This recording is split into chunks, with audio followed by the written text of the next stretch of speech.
Hi, this is Bobby Brown, and welcome to another fucking podcast. My liver's all twisted up. But you know what I did? I loaded up with alcohol, more specifically vodka, whiskey, beer, tequila, more beer, more vodka, more whiskey, and more beer. Who wants an orange whip? Orange whip? Orange whip? 3 orange whips. So you're bored, are ya? I've come here to break your monotony. Let me have my piece, because I'm shooting with this one, folks. I don't care, man. The unscripted, uncensored, loose cannon of commentary. Why did you say that? Why? What? You come out with stink like that? Poop. Your poop mouth. Poop out of your mouth. See, son? Old legends never die. They just lose weight. Like a legend and an out-of-work bum look a lot alike, Daddy. I've got a midget friend, an albino friend, and another friend who thinks Lord of the Rings is real. Together we call ourselves the Unfuckables. Quinton is in. Let the fun begin. Body touch. You guys are an asshole, man. I've never heard of Van Halen.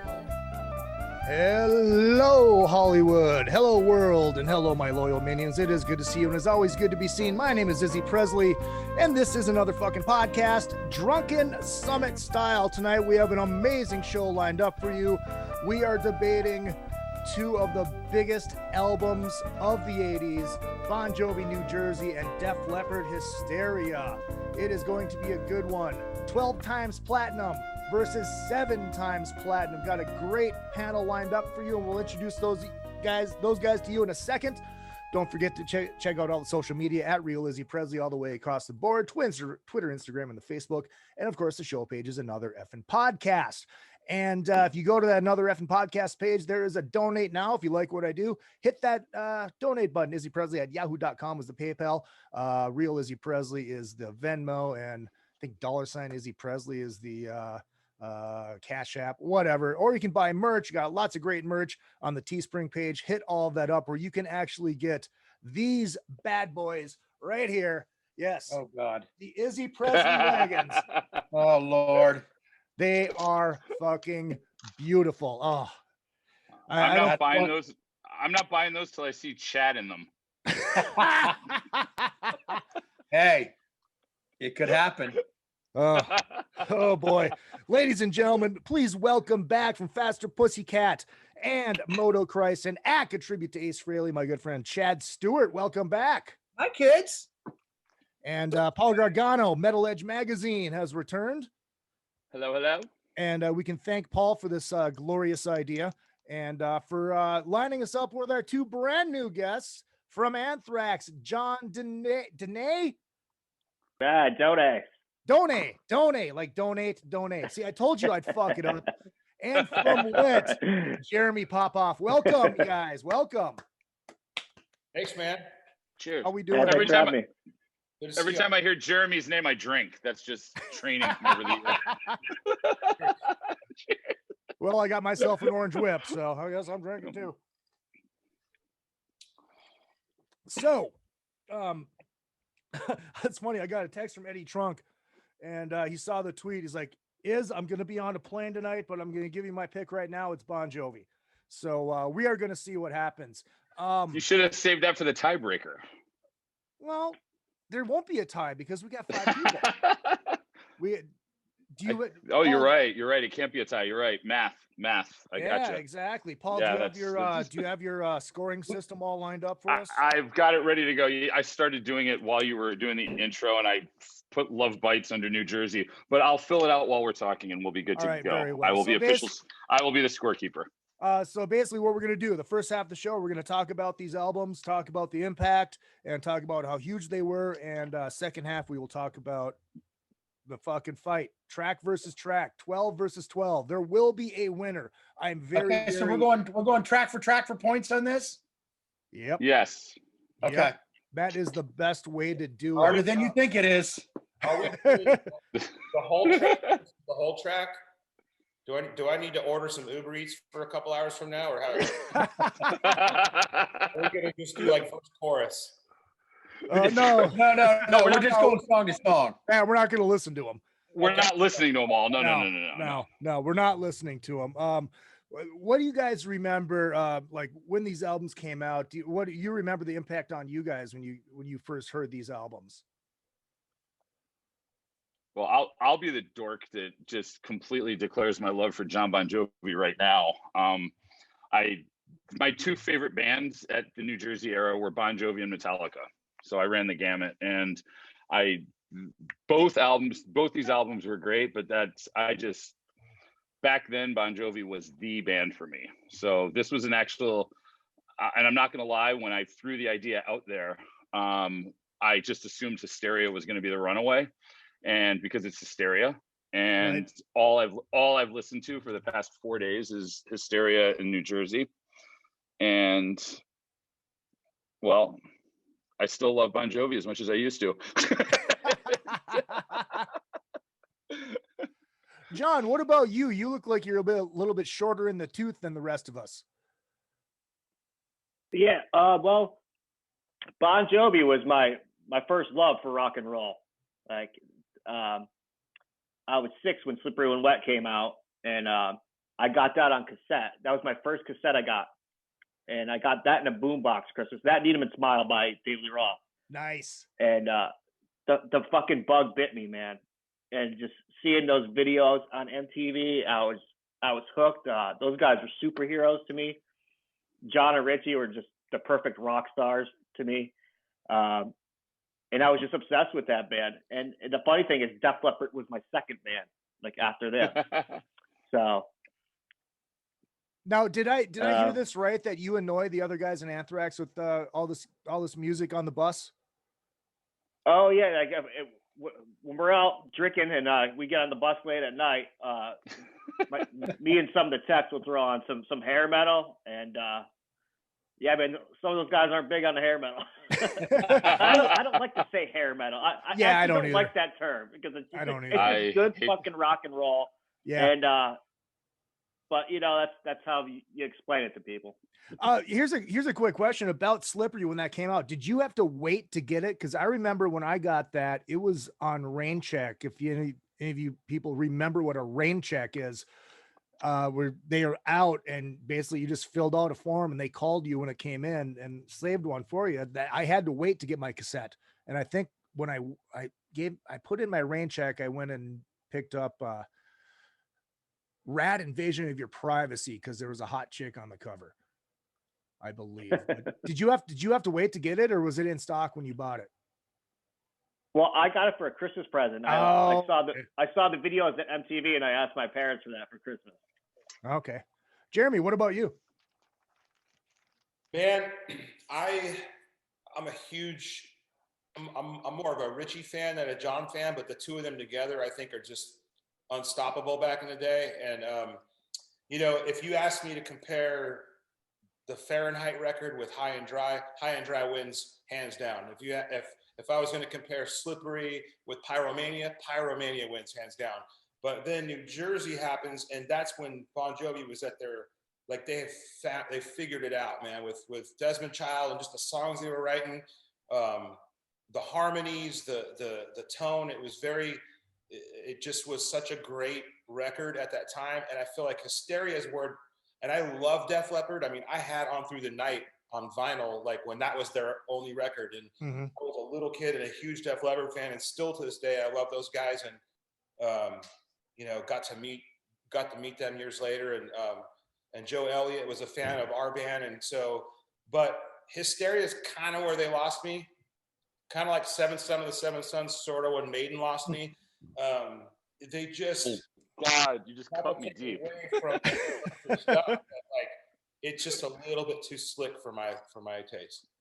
Speaking of Maiden, I'm going to throw this out really, really quick. I do this thing where if you are a listener and you want to be a part of one of these Drunken Summits, a simple $100 donation, and you can join us. And what's going to happen is, because my good friend, Dennis Waldron, gifted me, and it's not here yet, the brand new Minnesota Wild retro throwback sweater, reverse retro sweater. And he's going to pick 3 of them So he's going to be on 3 of them because it's a $300 sweater, you know, name and number and all that kind of stuff. And he wants to do Maiden. I'm not a Maiden guy. I don't despise Maiden. I just don't like Maiden. So there will be a Maiden one coming up soon after the sweater shows up, of course. But it's ordered. I'm just patiently waiting on it. Just patiently. My first Jovi concert was supposed to be New Jersey.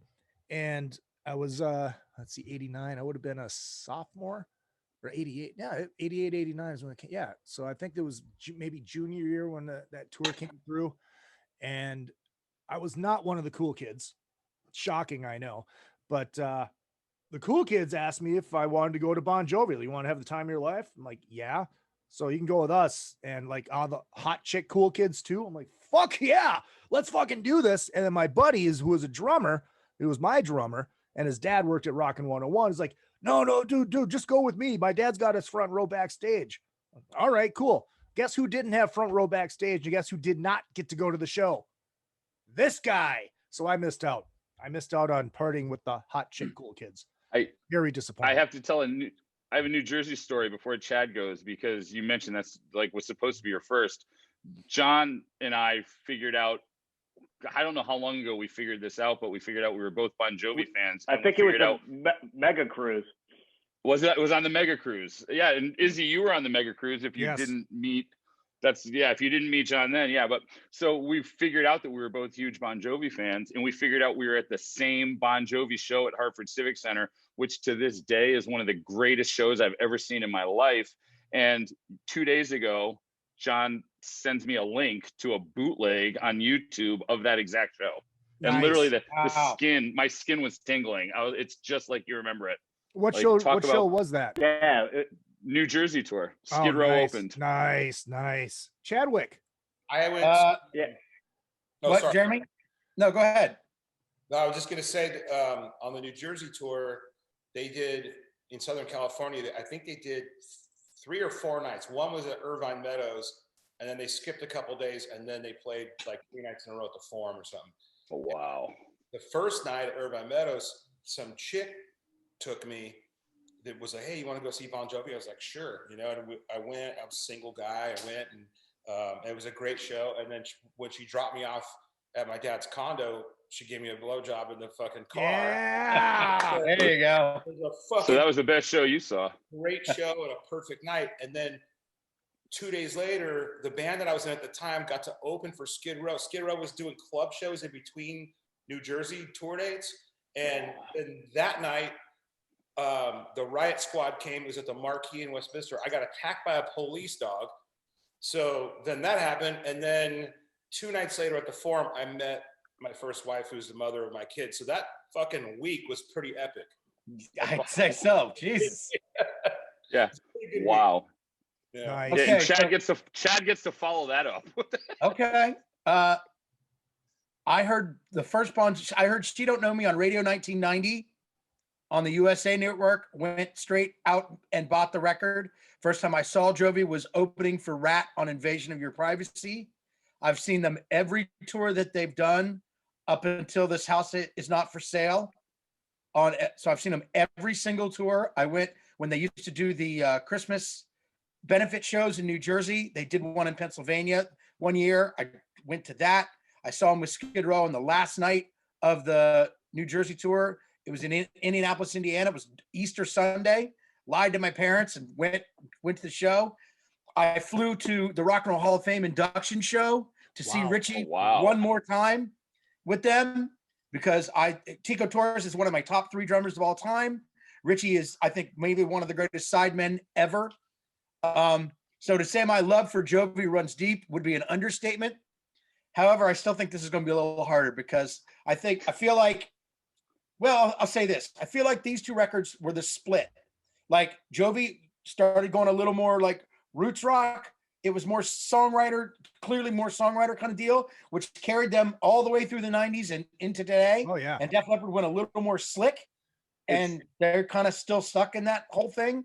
Mm-hmm. And you're right. So you kind of saw where they were going. Right. But they kind of crossed because Bon Jovi was like light and fluffy when they started. Right. And Def Leppard was like new wave of British heavy metal a little bit. They were the band that like actually the real metal guys liked Def Leppard early on. And then what happened? Like Pyromania was the last quote unquote credible record. That was like the Injustice for All from Metallica, where all of a sudden they split. And then from there they went into Hysteria. And they lost people because they became like the Sweet Tart band. And Bon Jovi with this record became like, this is where the Baby Bruce thing started. And I hate that because I don't think that's an insult. Very interesting story. In Metal Edge once, I compared Nickelback to Bon Jovi, and Chad held a grudge against me for the longest time. And we were literally I compared, but here's the thing, like when I write something like that in Metal Edge, to the average person who doesn't know that I like worshiped the altar of Bon Jovi, they just think I'm saying, oh, you're gay. You know what I mean? So Chad took it as like an insult. And we were at Rita's house after Vinny's funeral, and Chad was there. And Chad literally, once he realized, Charlie Benante, ironically, John, Charlie comes up to me and said something about Metal Edge, and all of a sudden Chad and I were like talking and we were friendly, and then all of a sudden Chad like a light switched, and he realized I was the guy from Metal Edge, and he got so angry, and like I had to go into full on don't get in a fight with Chad Kroeger mode at that point, because it was just like he was like, you all I ever wanted, and he's like yelling at me, and I was like, dude, I called you Bon Jovi, and he goes, yeah, fuck you. And I go, dude, Bon Jovi was like my favorite band. They were? Yeah. And he goes, oh, all right, my bad, I'm sorry. But it was like, that's how big Bon Jovi were back then. You know, I mean, they like, I think, John, you said they were superheroes. I mean, John had that Superman tattoo, and that's how we all viewed that band. So like people that say Baby Bruce, they like, Bon Jovi represented something for anyone from the Northeast. And I know John and I are both Northeast guys, and it's just like, it was like, I can't relate to Bruce. I can relate to John. It's funny. Going to the chat room really quick. Dick Chasen was busting my balls about name dropping Eddie Trunk. You just trumped me by name dropping fucking Chad Kroeger from Nickelback. Lee McClinton checking in says, Chad, you're such a Jovi nerd. Yes, that is true. Lori wants to know. I remember Lee. Hi, Lee. Lori, just saying hi. Lori from Australia wants to know, you on Zoom after show, bro? Yes, we are. There will be a post-show little thing. We will open up the Zoom thing, and if you guys want to stick around, you're more than welcome. Let's see. There's the chat room is just lighting up already. I fucking love this. Scotty from Canada checking in. Hello from the cold frozen tundra where it's currently 38 below zero Fahrenheit. So we got to play this for you. There we go. Did anybody get to see the Leopard tour for this record for Hysteria? Yes, I did. Tesla opened. Yeah, Tesla opened. Yeah, in the round. So yes, your next question. Well, talk about it. I mean, talk about that. I mean, that's. Well, first of all, they opened with stage fright with the curtains up on all four sides. Tesla was fucking amazing, and then they pull the kabuki curtains up and start the intro for stage fright, and then when it kicks in and everything drops, it was fucking bedlam. I mean, the place went crazy. Let me ask you this: was this before Pour Some Sugar on Me got released? Because I know this record. I honestly think it was the week. I think it was the week, or maybe the week after the video came out.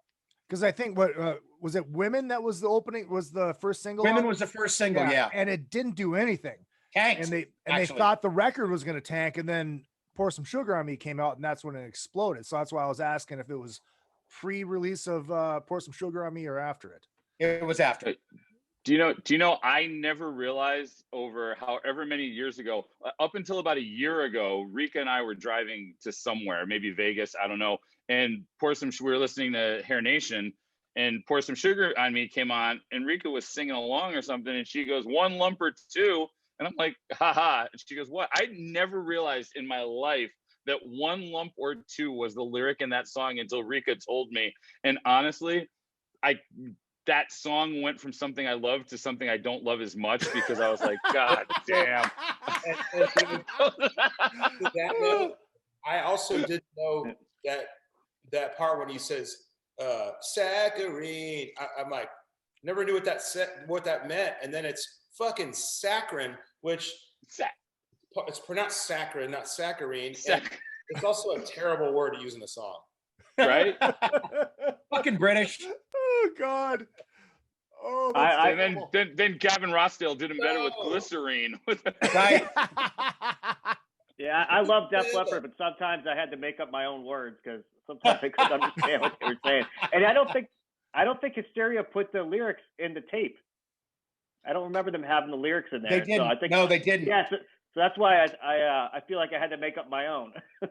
I literally not during COVID. I bought the Def Leppard box set with the first 4 vinyls, and then the live from the forum, and then the B-sides and rarities. It's like a really good box set. It's got a book in it, but it doesn't have the lyrics. So if it's not in there, I'm sure it wasn't in the original either, because they pretty much just took those originals. But that's how bad I paid for a box set for Def Leppard. So it's not like when I dork out on Bon Jovi. Paul, I'm right there with you. It's the same thing, dude. It's like fucking neck and neck. Here's the other crazy thing for Bon Jovi for me. Like, and Izzy, I know you'll be able to relate to this. Obviously from Jeremy's story already, he will not be able to relate to this. I was not one of the cool kids in school. So for me, like listening to John sing about these songs, John had this like working man's blue collar aesthetic where he talks about just like, where it's like you and your buddies, your pals, your friends, and you're like indestructible union. And I never had that in high school. So it was like, for me, I loved Bon Jovi. And for me, it was almost like this, I don't want to say it was fictitious, but it was like reading Rumblefish or The Outsiders. You know what I mean? Because he talks about these relationships that just I never had in high school. I talked to one person from high school to this day, and he was my roommate in college. And it's like, I didn't have, Rika had all those relationships. Rika, everybody on the call knows my wife, Rika, for the people listening, but that was her high school experience. Like those relationships, Bon Jovi sang about what she went through. For me, it was like fictitious because I didn't have that. I was like the nerdy kid, and I didn't have those friends, and I don't talk to those people anymore. So it was really interesting to me, just the content of Bon Jovi and what it represented, as opposed to like the saccharine, the really light and fluffy Def Leppard lyrics that had no substance whatsoever. Right. Yeah, I definitely feel the same way on that. The Bon Jovi lyrics, everyone can understand them and can relate to them. And even from that Jersey tour, I remember John saying, Red for Blood on Blood. He's like, a lot of critics just write us off as, shitty band or whatever. Our songs don't mean anything. But then, that Blood on Blood song, it's about being with your friends and hanging out and your childhood friends and being in that moment. And he was saying to a couple guys in the front row, like, you guys are going to remember this for the rest of your life, and that, you guys will move on when you get older, but you'll remember this moment, And even though that concert was like 30 years ago, I could still remember some of it like it was yesterday. Yep. Yeah, dude. I know. See, I was fairly lucky though, being a dork in a Catholic high school. I found other dorks that were like me. We had mullets and wore Kiss shirts every day, but I hung out with people from other schools in the city, and I hung out with all the Motorhead kids. I knew nothing about cars. Tommy, what do you know about cars? 351 Windsor. That's what I knew. And they're wrenching on their sweet ass cars. I knew nothing, but I hung out with them because they listened to good fucking music, and they weren't one of the preppy assholes I went to school with. So I kind of was lucky enough to have those relationships, but I know exactly what you mean. But if we're talking Bon Jovi lyrics, the one that gets me every time is She Don't Know Me. I mean, it's like the story of my fucking dating life. The story of your life. They didn't write. They didn't. No, they did not write that song. Really? I did Who not wrote know that? Was that like Aldo Nova or something? No, it's somebody that John hates, which is why they will never play it again. Ooh, let me by the way, Jeremy with the Aldo Nova drop just trumped Eddie and Chad. Well, I don't think it's a secret that John and Aldo wrote together. Oh no, they did. Yeah, that's some trivia he just pulled there. It's not a secret, but not everybody knows it. That's a good deep draw from Jeremy. Written by Mark Avsek. Yeah, and John Bon Jovi hates that fucking guy. Well, who is that guy? I've never heard of him. Izzy, we got to get him on a call. Yeah, right. Right. He was a member of Wild Cherry and Donnie Iris and the Cruisers. Wow. Donnie Iris rules. Now you know why. Didn't he sing that fucking Aaliyah? That song's fucking killer. Oh, dude, it fucking rules. Fucking rules. Jeremy, you're awfully quiet. What do you got? I got nothing. Where do you stand on Donnie Iris, Jeremy? You know what Jeremy got? Jeremy got a blowjob. Jeremy got a blowjob 30 years ago, so he doesn't have anything like. He's like, I win. That was it. I thought Aldo Nova was going to ride me through the next segment. All right. Speaking of next segment, let's give a shout out to the sponsors to the first half. That is Beater Amplification. That's 2E's beateramplification.com. Also find them on Facebook. 100 watts of testicular fortitude, hand wired, hand built, 3 channels. These things are so badass. Old school Kiss tone, old school Metallica tone, and that clean ass Fender tone, all built into one amazing fucking amplifier. And yes, the Izzy Presley TCB1 is available. Just email them and you can get the first one if you want, because I don't have one yet, but you can get the first one. And also our good friends over at Mackie, that's Mackie. You want to get into podcasting, you want to get into home recording. They are not just front of house type stuff and boards. You can get into podcasting and home recording very, very cheaply with the studio bundles. Dude, you can get in for like $250. They'll give you a mic, a little interface, and show you exactly how to do it. Very, very cheap way to do it. Mackie is MACKIE.com. Also hit them up on Facebook as well. Sorry, we had 2 people that saw that fucking tour. I think John saw it. I saw it. I saw it. 3 of us did. And no, 4 of us did. 4 of us did. Jeremy no, not Bon Jovi. Oh. Yeah. I didn't see. I thought you were talking about Bon Jovi. Okay. Hysteria? I didn't see Hysteria. He was still getting blown in the parking lot. Hey, that was a pretty big moment, man. Yeah, I was about to say it was. I was 16, I think, or 17. Hold on, I'm just I never saw the tour, but I watched that VHS a lot of that Hysteria. I know my sister's listening to this, so I don't even want to get into the what happened after what concert stuff, because she'll be like, ew, gross. Because I think she might have gone to me with one where I actually got lucky after a show. I'm just going to go with, yep. Yeah. Well, I mean, let's talk about these records head to head. I mean, not before we get into the actual throwdown here. Is this a tough call? I mean, who's still like undecided, and who knows exactly where they're going to go? I know which band I know which band means more to me, but I mean, if we're going to follow the rules on this thing, like we try to do every time we do this, yeah. When you go track to track, man, it's pretty tricky. I got to be honest. It is. I could say with absolute certainty, New Jersey is one of my top 10 albums of all time. It's on my Desert Island list. And I always have to, going through these, you always wonder, does it hold up over time? Because as you know, it was my favorite album. They were my favorite band. But while Bon Jovi was my favorite band, I still had zero interest in watching him do a Beatles cover at the inauguration. So it's like, now at this point in my life, am I going to like New Jersey like I used to? The album held up for me, and and again, I like Def Leppard more today than I did 30 years ago. I like them more today than I did 10 years ago. But that Bon Jovi record really holds up to me. It really does. Yeah, it's funny because I have not listened to that full record in a long time. And last night when I was listening to it, it's like, God, these songs are so fucking good. So good. It's like even the B-sides. And I think that's what's going to eventually, personally, I think is going to pull it out in the end is I think top to bottom, you've got a better full record with Bon Jovi than you do with Def Leppard. At Def Leppard, you're stacked up the first 6 songs. I think they're all top 10 hits. Yep. And Paul, I'm with you. Paul, it's hard. I'm right there with you. It's hard for me now because I've seen Def Leppard in the last, before COVID, I was at a couple of the Vegas shows and I saw them at the Forum, and you know what I mean? It's like, I've seen them a bunch, and I've seen new Jovi, and I'm trying not to let that taint me because it's not even fair now. Yeah. You said taint. Let's just go into rumors and speculation mode for 1 second if we can. Yeah, go for it. Does anybody else feel like Richie is back the minute we come out of COVID and Bon Jovi will be in stadiums in 2022?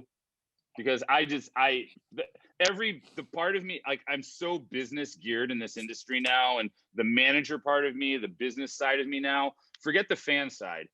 Everything I'm looking at says, you know what?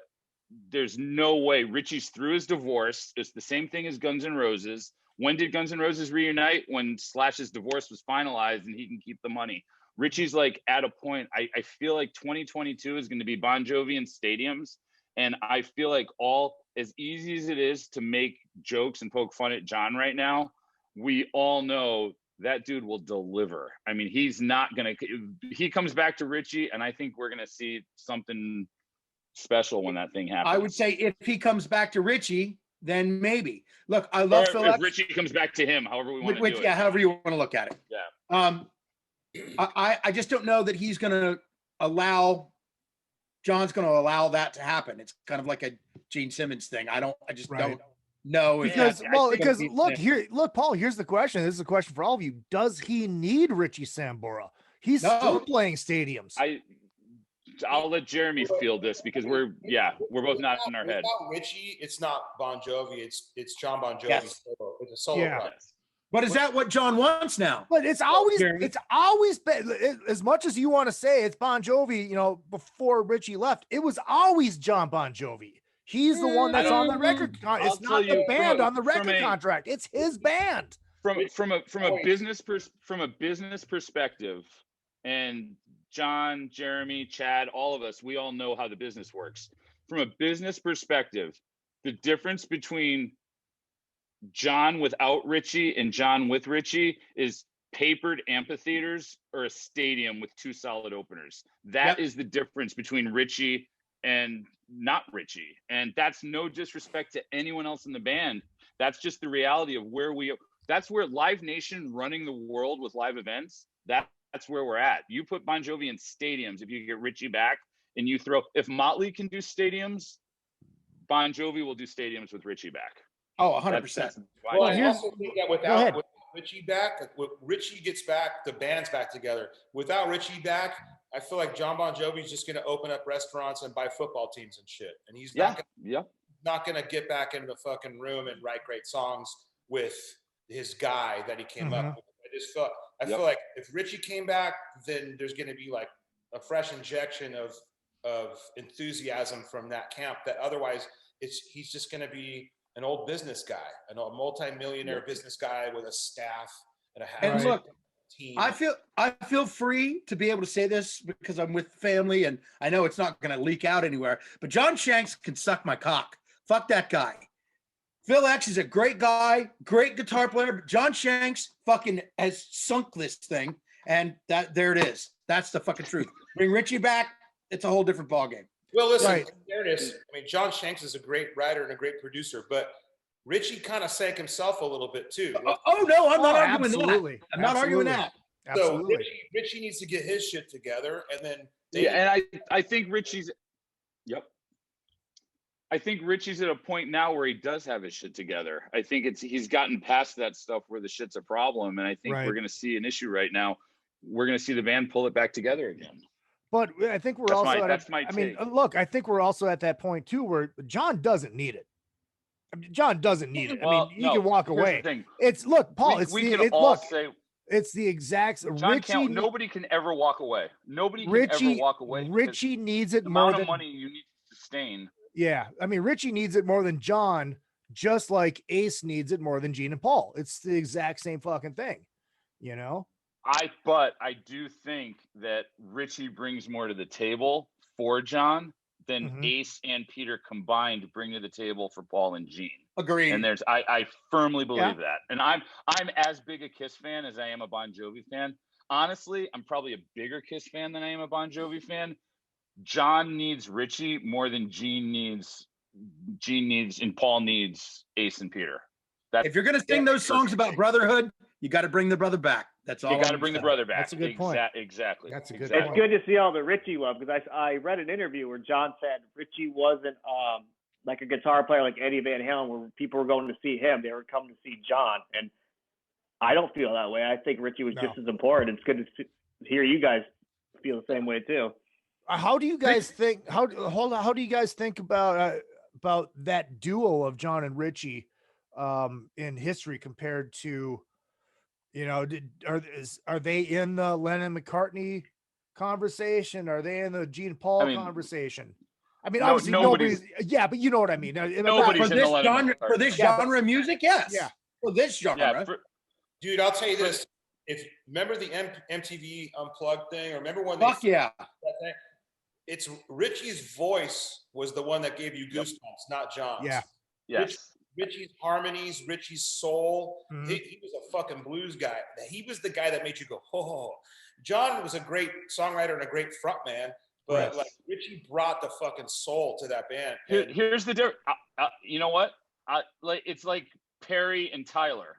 You take Joe away from Steven, and what are you left with? It's not the same. And that's I genuinely feel that same way. Yeah, that's a closer comparison. Yeah. Because they're neither one of Joe and Richie aren't Eddie Van Halen. Joe and Richie are the guy that give the soul to the songs. And that's what so many of us, I'm not a guitar player. I'm not a musician at all. And I loved Richie Sambora and Bon Jovi because he was understated. He was in the background. You know, from my perspective, as the guy who was never larger than life in my own head, I could relate to Richie Sambora. I couldn't relate to John Bon Jovi because I was never Superman. You know what I mean? And that's I think, from a fan's perspective, I think that you can't understate that. From a side guy's perspective, that's what I felt like too. It's like, look at this guy who's actually the fucking lifeblood of this fucking band. This guy's clearly a fucking superhero, and the Pied Piper, everybody's gonna follow this fucking lead singer guy because he's fucking fantastic. But the guy that fucking propped him up was Sambora. And I like, look, Jeremy, it's a great example. I wouldn't want to see Lit without you and your brother. If your brother go out and do Lit without you, I'd be like, that's not lit. And if you were to go out and do Lit without your brother, I'd be like, that's not lit. And I don't want to see Bon Jovi without John and Richie. Will I go? Yeah, I'll go, but it's not Bon Jovi. Kiss, on the other hand, I don't mind seeing Tommy Thayer and Eric Singer. That doesn't bother me. Put the makeup on. I'm there for the spectacle. I'm not there for the soul. I'm not there for the brotherhood. I'm there for the fucking Kiss experience. But with Bon Jovi, like there's a difference when you have Richie. There really is. You're there for the brotherhood. Then it turns it around. They all got the same fucking necklaces. I mean, for God's sakes, it was a thing. It was a total Jersey Mafia kind of thing, dude. It was. I did not know that. John, what about you, man? What are your thoughts on this? Yeah, it's like I said, I'm a huge Richie fan, and I don't think he got the respect that he deserved as a guitar player. Everyone knows who he is, but I don't hear a lot of people say like Richie Sambora is my favorite guitar player. Like a lot of those guys in the 80s, you know, you say Lynch or Warren DeMartini, but I think Richie's up there, man. I think he's an unbelievable guitar player. How about this one as a sidebar? Blaze of Glory or Stranger in This Town? What do people Stranger in This Town. I was just going to say that, dude. I was just going to fucking say that. You know, right around the same time, and I don't think there's any comparison. I think Stranger. No comparison for me at all. Stranger in This Town fucking smokes Blaze of Glory. Yeah. God, I love that song though. God, I love that song. God, I love that fucking song. Blaze of Glory. Yeah, it's right there with Dry County with me. Let's do this. Let's shift. I mean, because we've been given a lot of Bon Jovi love and a lot of Bon Jovi talk. I mean, let's talk about Def Leppard, and especially, I mean, what they fucking had to deal with, like coming into this record, you know, with the car crash, you know, losing the arm, and then shit. Greatest comeback of all time. Yeah, absolutely. It was what, 4 years it took for him to write this with something like that.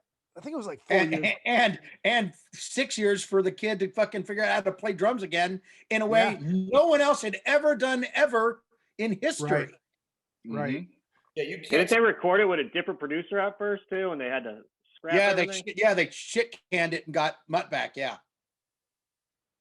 I always kind of related to the I didn't realize it at the time because we were so young, but when they went through all that tragedy, and then years later, my band went through some similar tragedies, and the fact that they're still doing it and that they persevered and did all that is super fucking inspiring and huge. I would just, man, if I found out tomorrow that Def Leppard was going to make a record without Mutt, and not that Mutt wasn't around for High and Dry, but like On Through the Night and High and Dry, and even Pyromania, I feel like wasn't quite overly slick. It was slick, but it was still kind of cool and fresh and raw. But I feel like, man, if they would just write a fucking rock and roll record, like, it would be epic, because they were, when I was a kid, they were a huge influence. I had the High and Dry cassette. I wore that fucker out. I probably had to buy 3 or 4 copies. And Steve Clark is one of the reasons that I wanted to wear my guitar as low as the strap would go. And like, that was the real deal shit. And then I just feel like it became the whole, like, one string at a time recording and fucking 78 reels of tape to make one, song. It's just like, all right, come on. Like, they lost the riff. Yeah. I want to hear the crackle of the amp and the speaker and Joe's voice. I want to hear the real band again. And I just feel like it's been buried in lacquer and perfection all this time. I mean, that's the thing though. That band is so good now. Can you imagine if you just put them in a room and recorded them straight out? I didn't get to see, and I don't know, Izzy, Jeff, Red Cup Jeff. Red Cup Jeff, Geoff. Red Cup, he swears by the fact that he saw Def Leppard many, many times, more times than he can count, at the residency in Vegas. And he swears they were a different band in Vegas than they were in previous times he saw them. And I exactly what Jeremy just said, like, get into a room and write a rock record. It's really interesting to me, because how much could, and this, I just thought of this as we've all been talking, could Hysteria's overproduced, just like super sugary sweet, Mutt Lange being like the unofficial member of the band, could that have been a result of the fact that they just completely didn't know what to do after the accident and after their drummer was in the shape he was in, and they went in that direction because they didn't feel like they had a choice? And that's just where it brought them. I don't know. I mean, sorry, Izzy. Let's remember, Mutt was doing that Cars record, so he was just coming out of that heartbreak. What's the Cars record? Heartbeat City. Heartbeat City. Yeah, he was just coming out of that Cars record, so that kind of new wavy production thing, I think was on his mind. And maybe you might be right. Like, we can dial this down as far as the drums and make it that kind of vibe, and still put rock guitars on it. Right. Well, do you think, this is what I was just going to say, is like, do you think that because of the way that they had to do the drums and, Rick having to relearn and the new electronic kit and all that kind of stuff, do you think that influenced the way that the album was made? 1,000%. I also don't think, and I wasn't there, my hunch is that he, and not to take anything away from him, because obviously when you see him live, he's playing that whole kit. But he wasn't fucking learning the drums all over again in that studio. There's doesn't even sound like real drums. It's just a drum machine, and he was probably kicking and snaring and then adding shit to it on top of that. It wasn't like a reinvent the wheel thing yet. I don't think. Right. That was later on. Yeah, you're probably right. Yeah. Right. And it's funny. I was doing a podcast the other night, and the guy asked me, and I went off on a tangent about how much I hate the term hair metal, and which, John, you said that earlier, but it was interesting because another thing I never really thought of until now, but was Hysteria the album that really started the decline? Because it got so huge and it got so processed and it got so over the top. You couldn't get any bigger than that, and it just kind of collapsed onto itself after Hysteria. I mean, it really that was the beginning of the end. That you could say that was the beginning of the end because it never got any bigger than that. Do you think that even Hysteria showed how important Steve Clark was to the band? Mm-hmm. Oh yeah, well, absolutely. And that, I mean, like, that's not a rip on Vivian. I mean, but no, not at all. But he was a huge factor. And Paul, to go back to your point, I think after Hysteria came out, everybody, production-wise, it sounded so fucking good that everybody was chasing that. I mean, if you look at every rock band that came out after that, from the biggest, Motley and all those guys, down to the dangers of the world, if you look at run the gamut on that, everybody was chasing that sound. Everybody. Well, let me ask you this. Speaking of Motley, do you think that is one of the reasons that Motley runs as many tracks as they do live? I'm staying out of that one. No, dude, no, it's no secret. It's no, Mick Mars has talked about it publicly. I mean, it's no fucking secret. I mean, do you think that might be one of the reasons, because they wanted that full sound like Def Leppard? Maybe. I don't know. I saw Vegas twice. I saw Vegas twice, and I swear to you, and I know a lot about tracks because I've been in bands with tracks. They were not using tracks. Oh, no. I was not implying that Def Leppard uses tracks. I'm just saying. Because Leppard, I think Leppard, it's been noted. I mean, fucking Trunk talks about it all the time. Well, I think it's a different deal. I think I think everybody was chasing that production quality and trying to do it live. I think everybody was guilty of it, except for Jovi, who went the other way.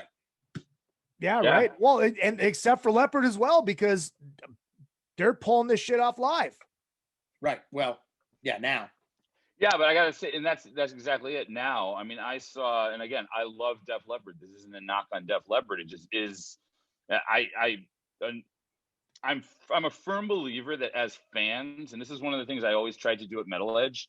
I tried to make sure that when I reviewed something, I looked at it from a fan's perspective, not an asshole from Rolling Stone's perspective. So when I criticize somebody, what I'm about to say isn't based in the fact that I'm an asshole that thinks I'm a better guitar player than Vivian Campbell. It's not that at all. I don't play an instrument. I'm a fan.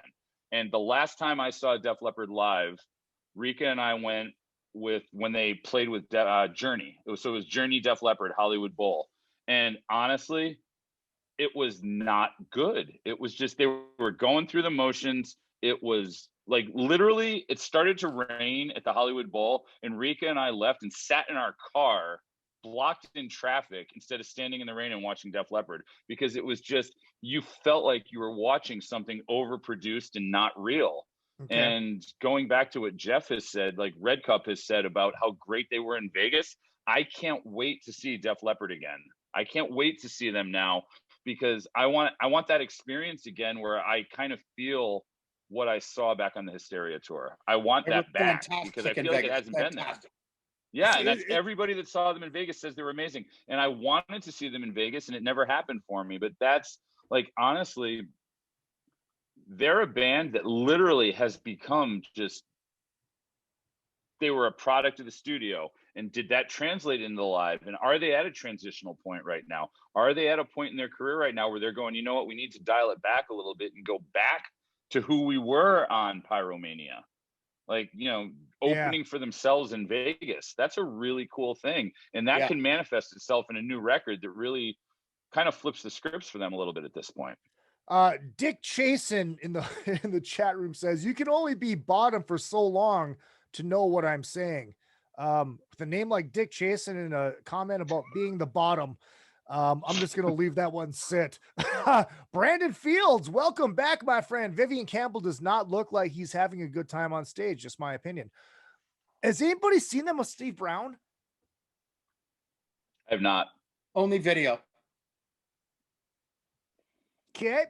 Jeffro Lee Roth, Def Leppard still delivers live. Disagree with Greg. Greg? Greg. Who the fuck is Greg? I think I'm the Gargano's the closest thing to a Greg here. Yeah, right. I was talking about 12 years ago. So by no means am I saying they don't they don't deliver live. Scotty from Canada. Where did I find this? He goes, I blame us up here in Canada for Richie leaving. He jumped out on the way down to Calgary. All right. Yeah. Blame Canada. Blame Canada. All right, here.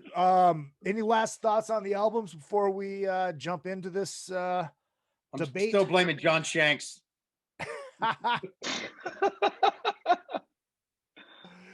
All right, let's hate mail for this. It's fine. It's all good. It's all good. Let's do this. We're gonna take a 2-minute and 2-second break. Now is the time to get up and throw a whiz. If you got that beer piss coming on, it is another fucking podcast. We got Chad Stewart from Fast to Pussycat, Jonathan Donais. Yeah, I got it right. From Anthrax, from Lit, Jeremy Popoff, and of course, Paul Gargano from Metal Edge Magazine. I'm Izzy Presley. We'll be back right after this to get into the actual throwdown. It is another fucking podcast. Vinny Tortorich here. Hey man, if you're a fan of Izzy, you might be a fan of me too. I'm the guy that gets people to lose a lot of weight. I have something free for you guys. This is no clickbait. Just go to vinnytortorich.com and there's a big banner. It's a free PDF, how to lose weight. It's an intro guide to NSNG at vinnytortorich.com. Go check it out exclusively for anyone who listens to Izzy Presley. Thank you. RockstarLeatherworks.com is your home for badass rock and roll gear. Featuring 100% handmade leather bands, watches, cuffs, bracelets, and more, Rockstar Leatherworks has something for everybody. Whether you are going to the show or you are in it, you can find something to fit your needs. Choose from a variety of designs or create your own masterpiece. Their bands and watches are second to none. They also ship internationally. Who needs a stage to be a rock star? Check out RockstarLeatherworks.com. Hey ladies, Sass Pants Designs will take that band shirt that everyone has and make it your own in a flattering, sassy, and simple way. There are one-of-a-kind tank tops, halter tops, lace-up tees, and tube top dresses already in stock. Check out the online store at sasspantsrocks.com and like Sass Pants Designs on Facebook, Instagram, and Twitter for special offers and custom orders. Use the code IZZY25 for 25% off of your entire order at sasspantsrocks.com. That's sasspantsrocks.com. Let Sass Pants make you the envy of the party. Rockwood Saloon Authentic Apparel takes rock and roll fashion to a new level. With their tees and tanks for men and women. They also make custom shirts, jackets, vests, pants, hoodies, beanies, and more. The Rockwood Graphics Department can design anything from your logo, t-shirt design, promo posters, band swag, and printed at great prices. From tour shirts and custom stage gear to killer threads for the street to the stage, Rockwood Saloon has it all. Rockwood Saloon, authentic rock and roll apparel for stage and street. World tour tested for quality, comfort, style, and durability. Check them out at www.rockwoodsaloon.com. That's rockwoodsaloon.com.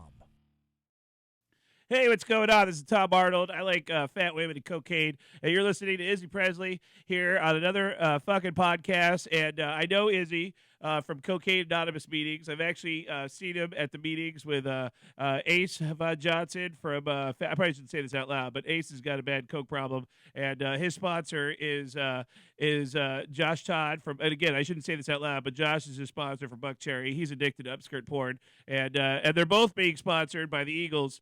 The whole band, the Eagles. Anyways, another fucking podcast right here with Izzy Presley, and call your sponsor. All right, we are Fucking back. Second half of the show brought to you by A&P Productions Laser Engraving Hall. God damn it, this goddamn fucking Valentine's Day is coming up next week. You want to get something special for your old lady, because I know it's mostly guys that listen to this. You can get her something special in laser engraved from A&P Productions, aplaser.com. Hell, secretly steal her favorite metal vibrator or dildo, send it up to A&P Productions Laser Engraving. They can put your face on the head of the dildo. That's how good they are at A&P Laser Engraving.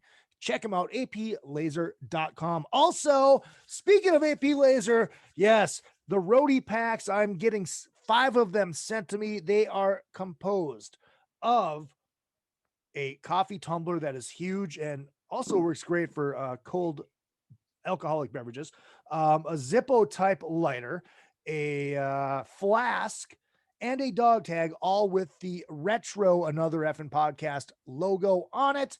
And I'm going to do a little combo pack with those. So check, they'll be available as soon as I get them. And also our good friend, John Palumbo. Oh, we love us some John Palumbo. JohnPalumboDesign.com. You have a band, you have a business, you need a website, you need a logo. Hit up our good friend, John Palumbo, JohnPalumboDesign.com. You know it, right? And going to the chat room really quick. Tall Bear says, "Oh wait, I missed it. He had a question for Chad." They didn't see it. Okay. No, the video might have caught it though. I didn't see it. Oh shit, where did this go? No. I had it before. All right, fuck it, whatever. It wasn't important. It wanted to know why you have a beef with that dude that writes for Bon Jovi. I don't really have a beef. I don't know the guy. I just listen to the records. I wasn't in charge of those records. He was. Do the math. All right, let's do this. Hey, you know what? Okay. You want to know why I have a beat? Go back and watch the iHeartRadio show that they did from Nashville. What, 3 months ago? Just watch it and then tell me why anybody should have a beef with John Shanks. It's not like a beef. It's more like a Beyond Burger. It doesn't even qualify. Exactly. Wow. Yes, that's exactly what it is. I think Shanks is. He's written some great songs and he's produced some great shit. I just think maybe it's not the right formula over there, But I mean, I would not Shanks.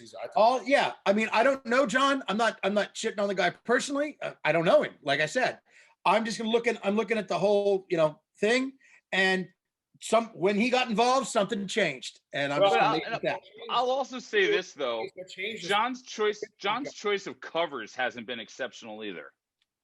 Like the last 2 songs we've heard from John have both been covers, and neither one of them have both been well advised. Well, he did the and I don't remember the name of it, so forgive me, but he did an Irish cover, like yes. Yeah. And then he did the Beatles cover during the inauguration, and neither one of those were really marquee moments in the career of Bon Jovi. Also, Phil X gone from that. Tico Torres gone from that. David Bryan gone from that.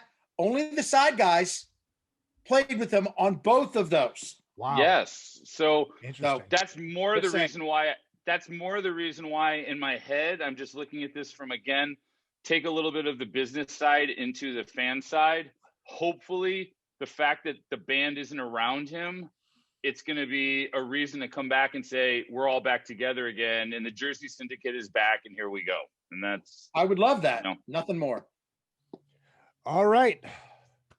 Let's do this. In one corner, weighing in at 790 pounds, accompanied by Heather Locklear, and coming in at 7 times platinum from New Jersey, Bon Jovi, and New Jersey in the other corner. From jolly old England, accompanied by Matilda the Bulldog, weighing in at 785 pounds. That is a 5-pound difference, about the weight of an arm. Ladies and gentlemen, Def Leppard and Hysteria. Here we go. Track versus track. 12 songs versus 12 songs. I am rather excited about this. There must be... Oh, by the way, scorecard. Scorecard's ready to go. Nice. There must be a winner, and we can give stories about these songs if we want. It doesn't have to be this, and fucking. Let's have some fun, like we. I have a question. Can we start with a question? Yeah. Where'd you come up with the weights? I don't know. It just came off the top of my Thornton Melon. Gotcha. Okay, just making sure. All right. I didn't know if that was like groupie weights. I didn't know what. Yeah, I figured. I figured. Okay, the musicians in the '80s, so they're probably not fat. They're still thin. There's 5 of them in each band. And the difference might be okay. We won't even go back to that joke. Yeah. So because I think you, me, and Chad could outweigh all 3 of both the weights you just gave. Thanks, Paul. Well, I'm telling you, I threw myself in there. I'm just saying, dude. The top three guys on my screen on Zoom are the ones I went with. I mean, no disrespect. Yeah, fair enough. All right. Three on the top. Let's start this off. Track And the number three I one. drink with at the Rainbow. Yeah, right. Track number 1, Bon Jovi, New Jersey, Lay Your Hands on Me versus Women from Def Leppard Hysteria. Who wants to go first? Hands down, greatest opening song ever, greatest opening live song ever. I'm just Lay Your Hands on Me. I love the intro, love the song, and I'll let somebody else say something more substantive, but Women doesn't stand a chance. A lot. So, I agree with you. Live, it was an amazing opening song. I feel like that's why they wrote that song, was to have a great intro. It had all that whole build up, and then you came up from the bottom of the stage and all that shit, and it was fucking epic. But song wise, I prefer Women on this one, because that was the one song on Hysteria that felt kind of Pyromania-ish, and it had that kind of sort of old school Def Leppard sound, even though it was the one that almost sank the record. But to me, yeah, right. That's kind of where the record began and ended for me, was that song. So I'm gonna vote Women on that one. Cool. John. So I'm going Lay Your Hands on Me. Just epic opener. When I saw them in '89, that's what they opened with, and it was funny because Skid Row, Youth Gone Wild just came out, and my mom was pissed because they said this show was sold out, and she had to buy tickets on Ticketmaster for outrageous amount of money. And the place wasn't packed for Skid Row because they didn't hit yet. And then by the time Bon Jovi came out, I mean, you couldn't fit anybody else in there. And when that intro hit, every single person in that arena was on their chairs. You just going crazy. And I just watched it last week on YouTube, and all you could hear is people just screaming, going fucking nuts. It was like a New Kids concert. It was like, I know. Yeah. I know. It's just. I mean, for a live intro, there's no comparison. For a live intro song, fucking Lay Your Hands on Me wins. But if you're not at the concert and you're just driving down the road listening to Hair Nation and one of those comes on, Women is one I'm not going to flip the channel to. But I'm not going to sing along with Lay Your Hands on Me unless I'm at the show, you know? Right. Chadwick. Paul, do you have something to say? No, go, because I'll never shut up. So just go. Oh, no. I think Women is a fantastic song. I'm with Jeremy on this. It was the most Pyromania-esque sounding song on that record. But I got to go with Lay Your Hands on Me. I just put the score under Women because you said I had going with Jeremy on this. Now I got got Hey, you got to wait till the end, Paul. You got to wait till the end. What's your hurry? That's what she said. Okay. Lay Your Hands on Me.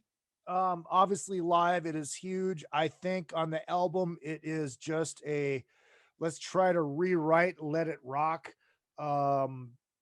Also a great song. Yeah, it's a great song, but dude, Women is so fucking good. It is Women. It's Women. Like Jeremy said, song wise, dude, fucking Women is a much better song than Lay Your Hands on Me. Well, Lay Your Hands on Me. It's one of those songs. If it comes on, I change it just like you. Women comes on, it's like, fuck yeah. It's not fucking pour some sugar on me. Let's fucking turn this up. So I'll say this because I'll say it now so I don't say it later. Like Women had that there was the whole like cartoon animated thing that Def Leppard went with, and they had that that superhero aspect to their videos. And I don't know if you remember, but I do. Like Women to me came across as kind of two-dimensional comic booky women, lots of pretty women. Yeah, whereas like Lay Your Hands on Me was three-dimensional. It sucked you in and it made you a part of the song. Oh, I know. I think that's why. I know what you're saying. Whenever Women, lots of pretty women, and Lay Your Hands on Me, Lay Your Hands on Me, Lay Your Hands on Me. I know where you're coming from. Yeah, exactly. Yeah. I knew you were cool. Both were Hemingway. Yeah, right. All right. All right. So now we go with Bad Medicine, which I believe was the first single on the record. Yes. Against Rocket. Who wants to jump in? Who wants to take the first shot? I'll take it. Rocket is a great song. Names all my fucking favorite glam bands.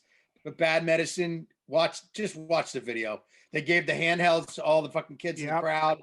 Everybody went fucking ape shit. It personifies the excitement about that band at that time. You got to go Bad Medicine. Even though it's not my favorite song.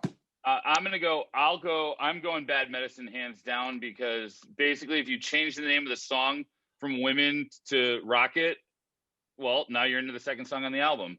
And it's just That's a good point. Bad Medicine's a lot more dynamic to me. It's this song, Bad Medicine impacted hard. When this song came out, like it basically was what introduced us to the New Jersey album.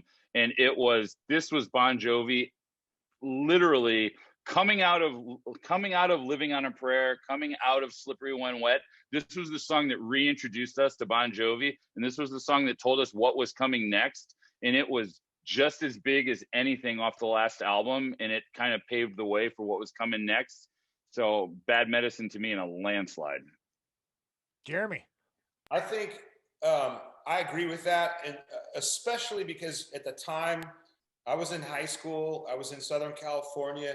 KNAC was dominating our culture with me and my friends, and Bon Jovi. You know, all those people in that video were KNAC listeners. They all got the handheld cameras, and it was a local thing. And if you were lucky enough that your mom actually let you go to the video shoot, you got to go, and you knew a bunch of chicks that were in it, that were in the video. And for me, it was a, and you know, Sam Kinison, you know. Yeah. Yes. Yep. And there it is. You beat me to it. And stuff like that. And it's kind of like culturally at that time, at that moment, and especially being from Southern California, that was fucking everything at that, you know, that couple weeks was massive. Rocket was just kind of like, Yeah. John? Yeah, so I'm going Bad Medicine because, like I said, I bought Slippery, or I got it as a present, and I was like, finally, they're back.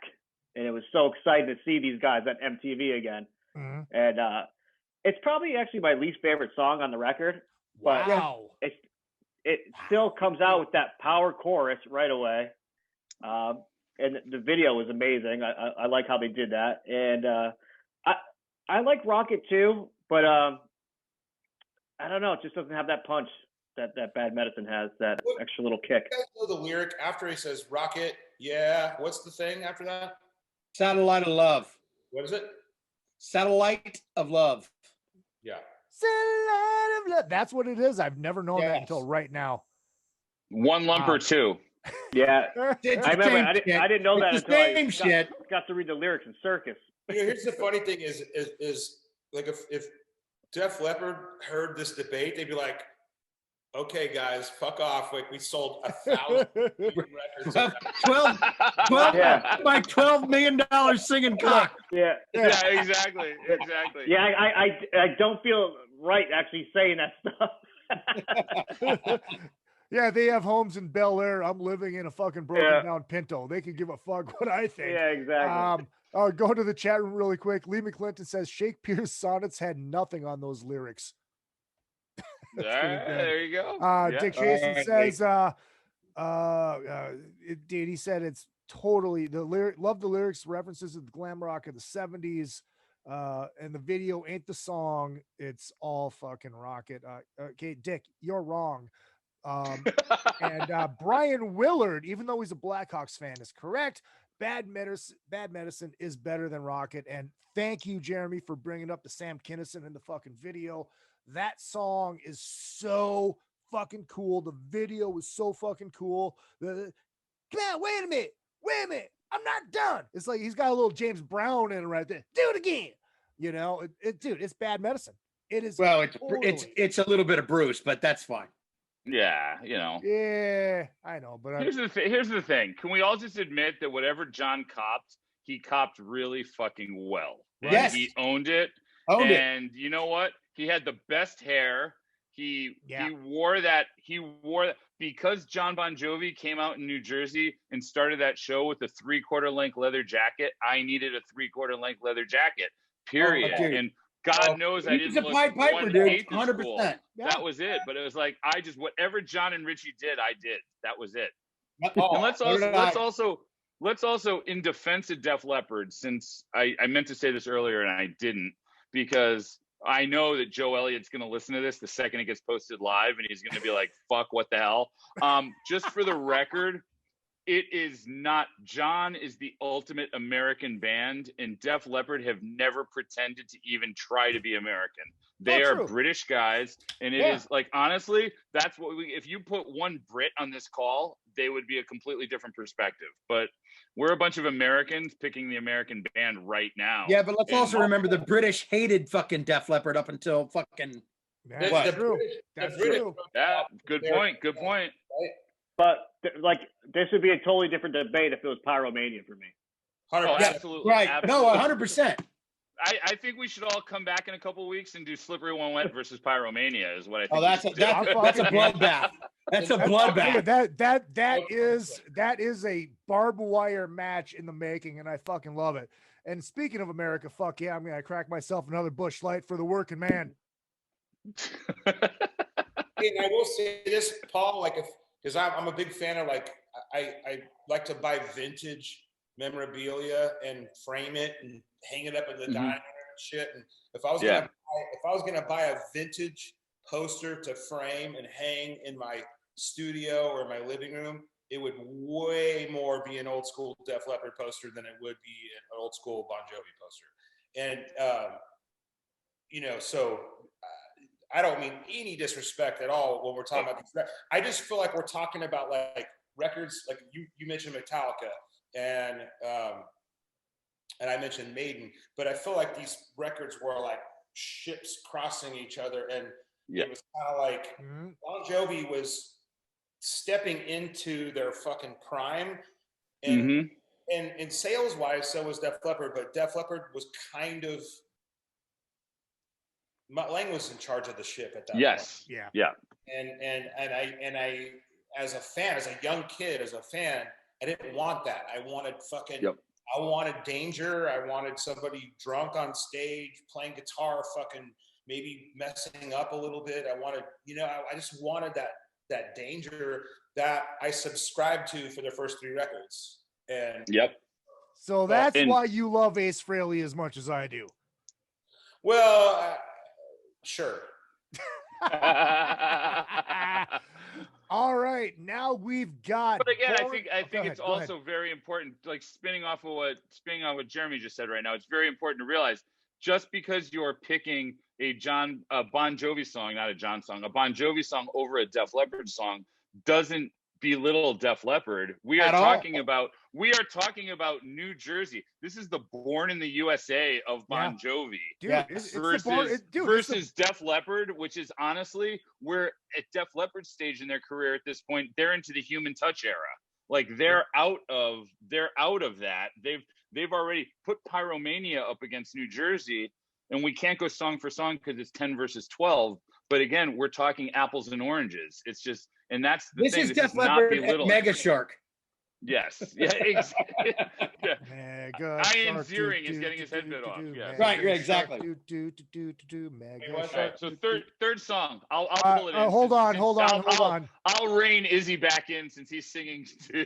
No. Dick Chasen says, Lep kicks all kinds of ass, and little Johnny boy is a pretty boy. Dick Chasen is on fire, and he also he's says on fire right now. And he also says Born in the USA sucks too. Hey Dick, is it Chasen with an apostrophe, or is it actually chasing like with a Chasen? CHASEN. Oh, so he's not chasing Dick. I'll say it. I don't know. Right. I think that's what the name gimmick means. All right, so now we've got Born to Be My Baby versus Animal, and I'm going to go first on this because this one is so fucking hard for me because Animal is such a great song, but Born to Be My Baby might be my second favorite Bon Jovi song. And Animal. And your first favorite written by Bon Jovi. You are correct, sir. I almost want to flip my act pick to decide, but I have to go Born to Be My Baby. It's so catchy. It's so good. Animal's such a great song. But Born to Be My Baby, you just sing along and it's fun. Na na na na, and it's the extension of Tommy and Gina. It's the extension of fucking that song with Tommy and Gina. I have to go Born to Be My Baby. Wait, Paul, what did you say the first song written by Bon Jovi? Because his favorite Bon Jovi song wasn't written by Bon Jovi. So he said this might be his second favorite song. Okay, gotcha. And don't forget, I used to interview people for a living. So I remember things because you always got to dip back to keep the interview going. So I just, right. Yeah. Yeah, I may be a manager now, but I still have the little bit of journalist in me. You said, and I remembered you said it. So I thought you were a Desmond reference. I was like, well, Desmond wrote that one too with them. But yeah, no, it was good call. For me, like honestly, now we're getting into song 3, and I'm starting to get them confused on Hysteria. Like, but Born to Be My Baby sticks out as just such a great song, so well written, just the lyrics, the rhymes, just everything. And I remember the video, like they were in the studio and they were kind of, their previous couple of videos were just like mega rock star videos, and then here they were stripped down in the studio and just kind of doing it. And I mean songwriting wise, I don't think there's a comparison. I think Born to Be My Baby is a really, really well crafted, great song that I can't even really sing Animal right now to you.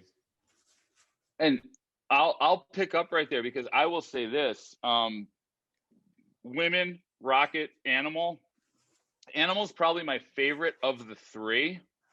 However, it also speaks to like the one dimensionality of this record so far. It's like you've got like women, lots of pretty women. There's nothing that connects me to those lyrics other than, oh yeah, lots of pretty women. And Rocket, yeah, okay. Animal, my dog is sitting on my lap right now. I love animals, but there's nothing like personal. Born to Be My Baby, and again, going back to the I wasn't the cool kid, that's the relationship I wanted that I never had.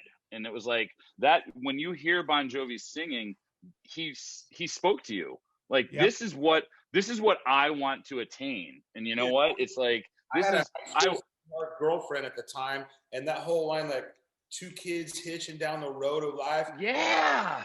Our way, all that shit was like, yeah. Her parents just like me and fucking whatever. And that was like, you related to that shit. It was like, yeah. And it's like, now I'm like, fuck, like if I met Rika in high school, this would have been our song, you know what I mean? But we didn't meet till we were in our 30s. But if we met in high school, this would have been our song. And it was like, this to me is why Bon Jovi is Bon Jovi, because he made me, this is like what I wanted. And he sang about it. And it was amazing. And meanwhile, Def Leppard is singing about animals. Yeah. Like at the end of the day, it's like one-dimensional versus three-dimensional. Doesn't make Def Leppard less awesome. This is where Bon Jovi just takes it to another level. And honestly, if we take a Def Leppard record 3 records later and a Bon Jovi record 3 records later, it might be a complete flip, because I really do think after Keep the Faith, Bon Jovi started to lose it. And no. These days, we'll have that conversation another time. These days is when they really got. I mean, you know what? I'll give you These Days. They're in the middle of fucking grunge, having to claw their way out. You're absolutely right, and I will take that back. These Days was the end, because I'm flipping my orders here. But yes, that'll give you. Keep the Faith, These Days. Keep the Faith, These Days. After These Days, Bon Jovi kind of became Def Leppard. But like right now, we're seeing right now with this matchup, Animal versus Born to Be My Baby, the prime difference between those two bands in 1989. And ladies and gentlemen, before we move forward, we have breaking news right now. My God, Dick Chasen, ladies and gentlemen, says, damn, I'm starting to rethink things. We've changed his mind, King. My God. Yep. All right. So who else hasn't gone? I haven't. I'm going with "Born to Be My Baby" for all the reasons that were stated before. Just a song everyone can relate to. Like we're gonna get through this. Everyone can relate to that, and just it's you put that song on it late at night at a bar, everyone's gonna sing that. Yeah. Yep.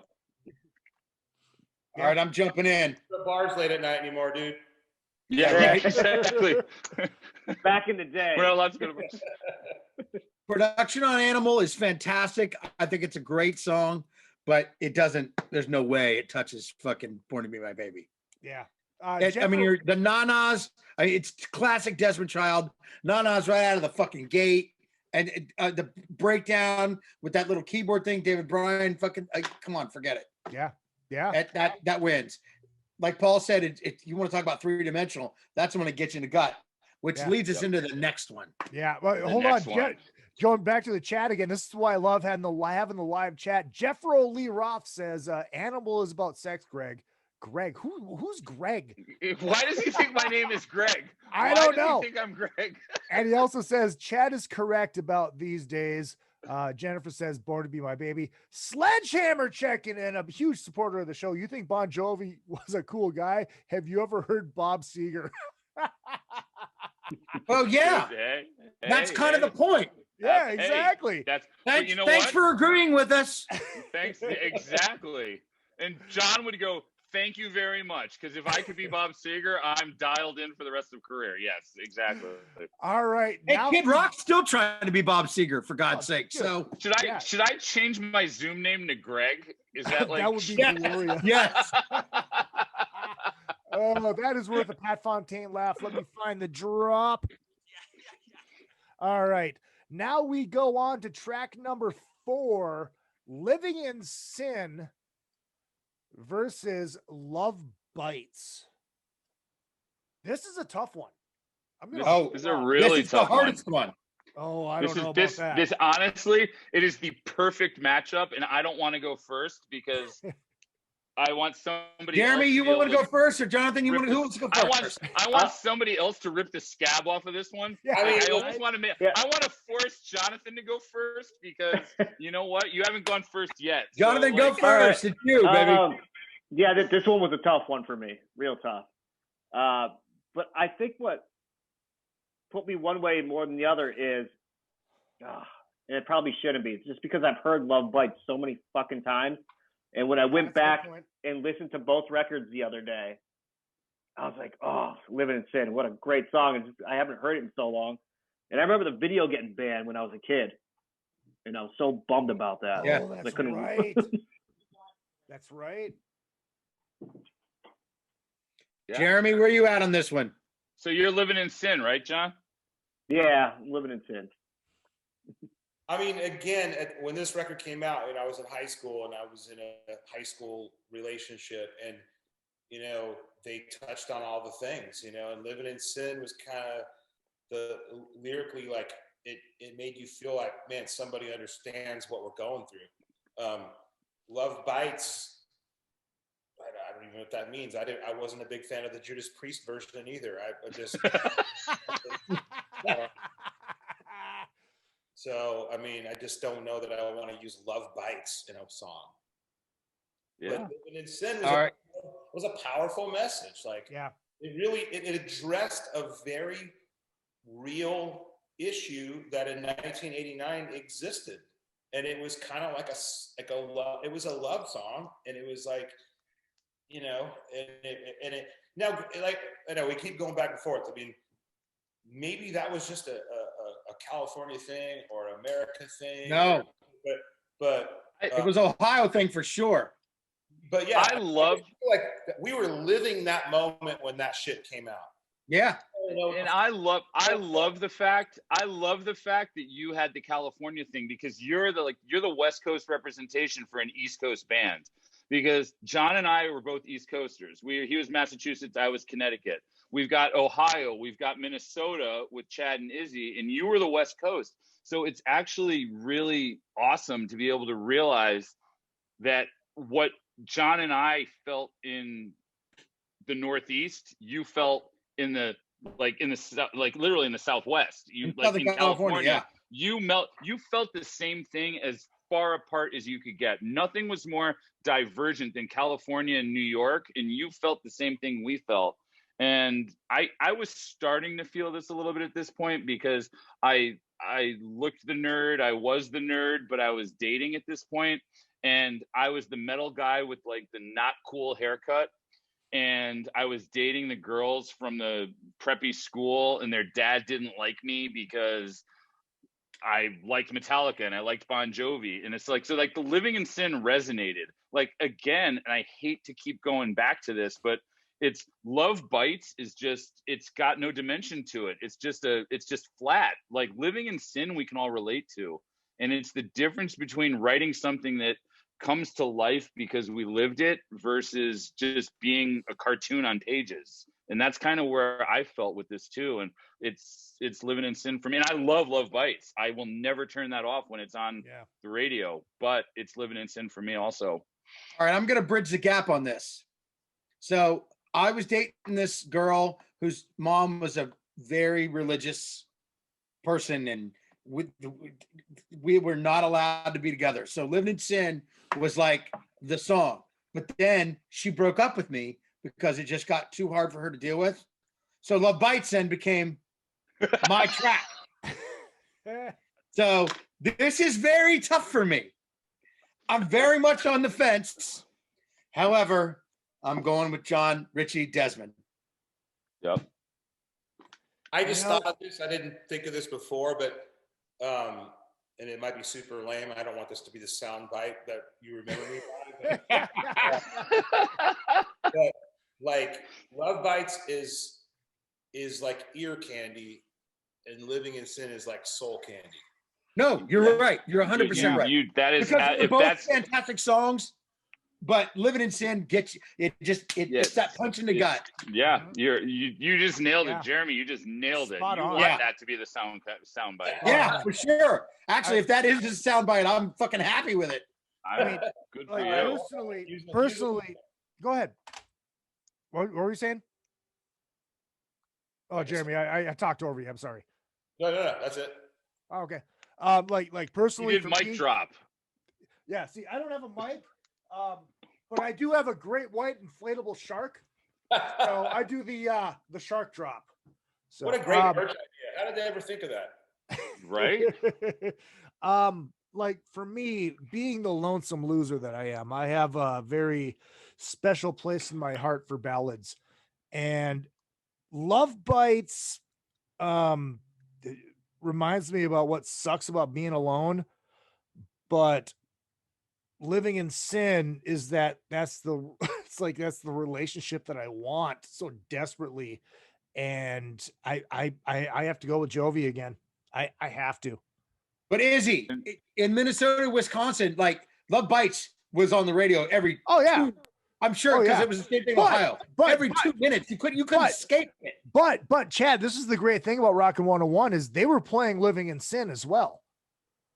You know, so we were getting that as well. And us. I mean, also, you can't argue that outro of Living in That outro of Living in it's so Sin, fucking you good. cannot fucking argue that, man. It's so good. And also shout out to the Midwest and shout out to Packer Fan for being quiet on social media for like 2 weeks. Bless you. Bless you. Bless you. Hold on. I got it. Bless you. Hold on, Paul, because now we've got your 7-time world champion, baby. Woo, Tom Brady. All right. Anyways, sorry. I just want to throw a shout out to Jericho. Did you see what ESPN did to Chris? No. They took Chris when Chris held two belts.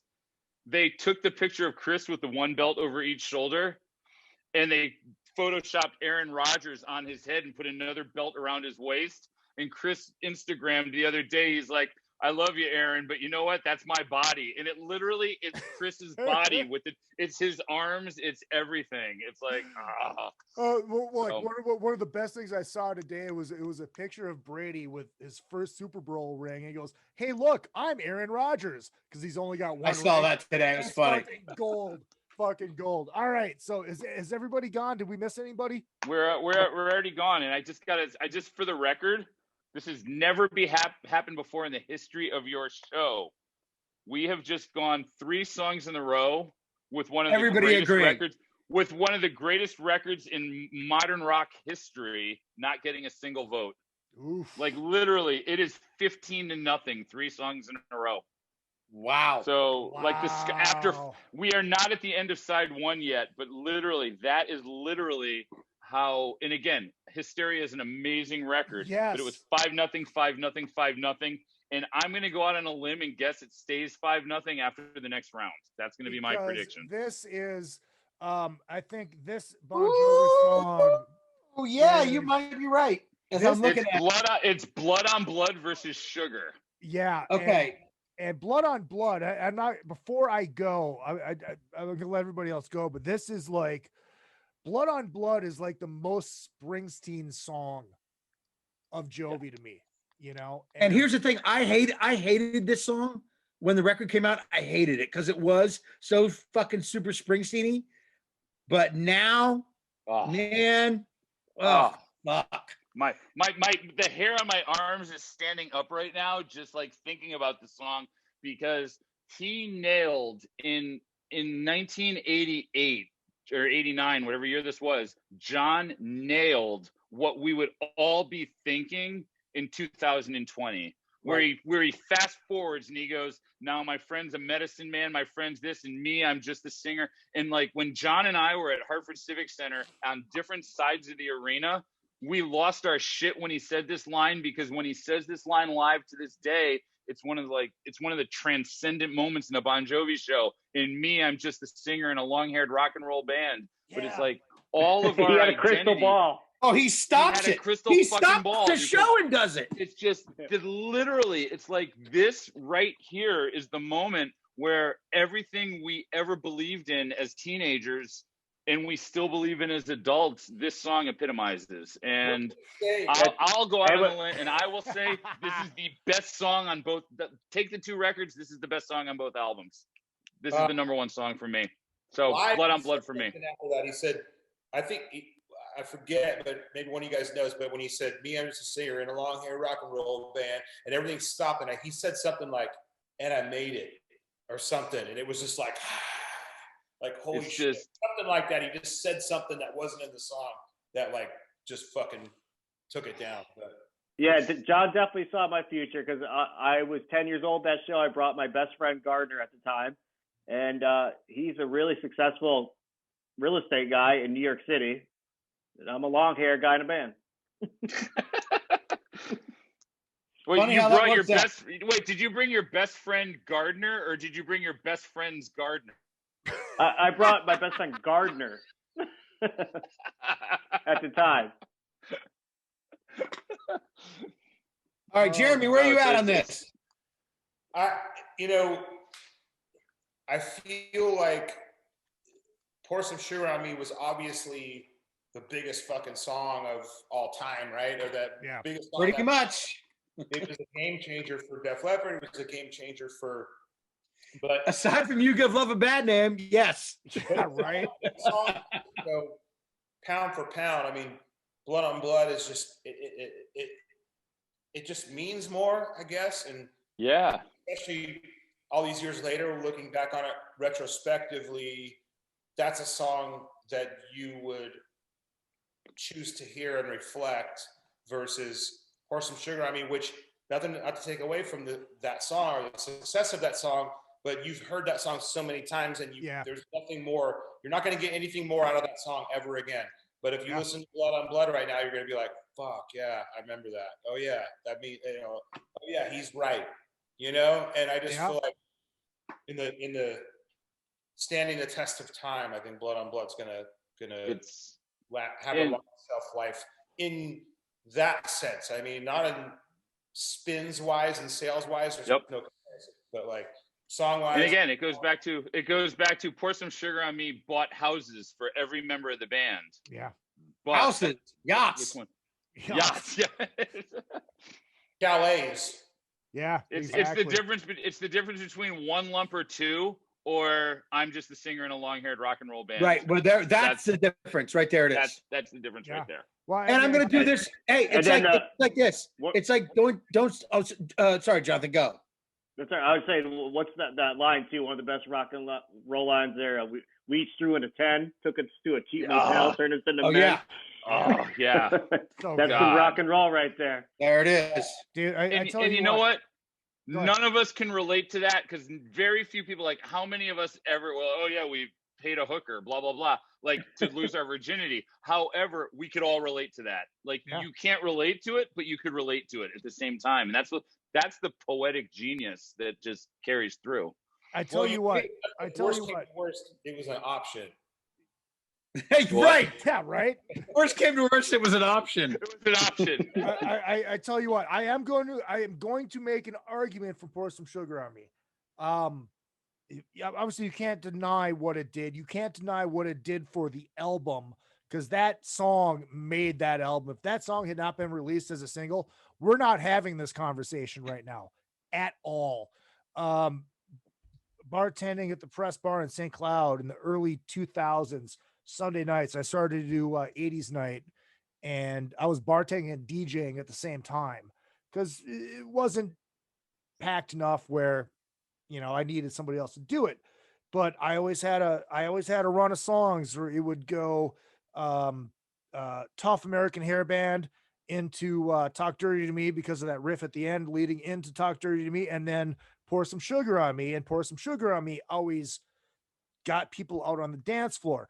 Hairball at the time were just starting out. They weren't Hairball as everybody knows them. If you're not familiar with Hairball, look them up. I mean, they're fucking huge. They pull fucking numbers bigger than fucking Lit sometimes. I mean, they pull numbers bigger than Lit all the time, but the thing is they actually think that they're in those fucking bands. Nah, I wouldn't go that far. Well, they're friends of mine, so I'm not going to take any shots. We did a show with them at Sturgis. I was like, wow, they're really taking this fucking super seriously. Yeah. Yeah, we opened for them at Sturgis too. Same thing. They outbust us. They out pyroed us. They out fucking. Yeah. Well, fuck. They have Prince's old pyro guy backstage. We're like, holy fuck. Yep. So they were just starting out, and they were kind of a gimmick. There was comedy mixed in, and this is before Rockstar Bob was there, yada, yada, yada. And I told him, it's like, look, dude, Pour Some Sugar on Me would be huge. Everybody knows it. Everybody loves it. No, at the time, nobody in that circuit was playing it. It would be huge. It would be a big boost. They ended up doing it, and I sound like a fucking asshole right now. Like, hey, look what I did. But they added it, and it became a huge part of the fucking show. But... Well, I mean, dude, if you're talking about a song, like if I was having a party at my house and there was a bunch of people hanging out, rocking and rolling. Yeah, Blood on Blood, you're not going to fucking throw on. No, right. I'm not putting that. Right. Yeah. Oh, no. And look, I'm agreeing. This is where I was getting at. As great and huge of a song that was, and as important of a song that Pour Some Sugar on Me was, Blood on Blood is just a better fucking song. I mean, I had... for years, at the Slide Bar, we always had DJs on the weekends, and a lot of the DJs would be spinning hip hop, but then they would throw in Pour Some Sugar on Me, and the crowd, they would stop it. Yeah. The crowd would huge pop. You can't take away from its party production and all that other great absolutely shit not. Did. But it's like this. It's like Don't Stop Believing versus Who's Crying Now. Like it's kind of the same. It's apples and it's kind of apples and apples. One feels better and one is a bigger hit. It's style versus substance, and I think if Joe Elliott were on this call right now, he would be the first one to admit it was style over substance. And Hysteria was a style album. In New Jersey was a substance album, and that was where the difference comes in. And I think that's what we're all saying right now. And Def Leppard at this point, and Jeremy brought this up really at the very, very beginning, go back 5 hours, and Jeremy said this is where the ship's passed. This is where Def Leppard went from being On Through the Night and Pyromania to being the style over substance. And this is where Bon Jovi went to substance over style. It's not Tokyo Road anymore. It's Blood on Blood. Or the way this is going, where the Titanic hit the iceberg. Yeah, this is so funny because we had no idea. Izzy and I thought this was going in the opposite direction. Yeah. But there's still hope. There's still hope, but I wouldn't put my money on it. I I would would not go put the my opposite money on it. No, at there this isn't. point. No, there isn't. So now we All go. right. So now we Chad, go. you went just so I know, Chad, you went blood on blood also, right? Oh, I'm going blood on blood, 1,000%. All right.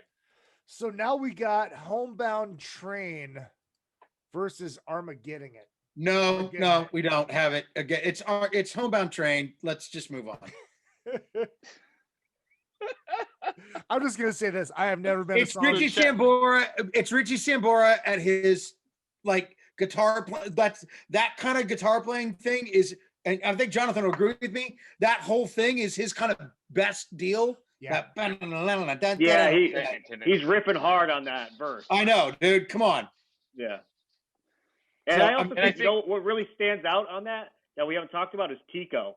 I think he's an amazing drummer, and I think that's one of his standout songs on this album. He really goes to town on that tune. That ride cymbal thing that he's doing, it's crazy. He's got some cool beats in there, and Sambora's riffing the hell out of it. This song could almost be this song could be an instrumental, and it might even be better. And that's not taking anything away from John, but this is an instrumental song. I mean, this is a song that really the musicianship drives the song. And Armageddon It just is on an album that has Pour Some Sugar on Me, Women, and this might be the cheesiest song on the record for Armageddon It. Are you again? Totally Yes, Armageddon It. It's just like and again, it's that style over substance, and I mean, yeah. So I think I'm with Chad and John. Where Izzy, Jeremy? Where are you guys? Same. I was never a fan of Armageddon It. I'm a fan of Armageddon It. I never understood what that meant. I never understood. I thought it was a super weak play on words. But if I'm not paying attention to the lyrics, I pick Armageddon It over Homebound Train. Homebound Train, obviously, we're talking about what we've been talking about. I think it's a better song, but if I was fucking hanging out somewhere and either one of those songs came on, I would skip Homebound Train before I skipped Armageddon It. So you're going with Armageddon It. I'm not a fan of the lyric. I'm not a fan of the title, but I think song-wise, like it might. Yeah, that's fair. That is absolutely fair. Which brings us to the next one, where I'm jumping ship. All right, so you're starting on this next one then, Chad. Yeah, I'm going Gods of War on this. All right, you do it while I go throw a whiz because I am floating. I got you too. Right, I've got you too, but I'm holding out.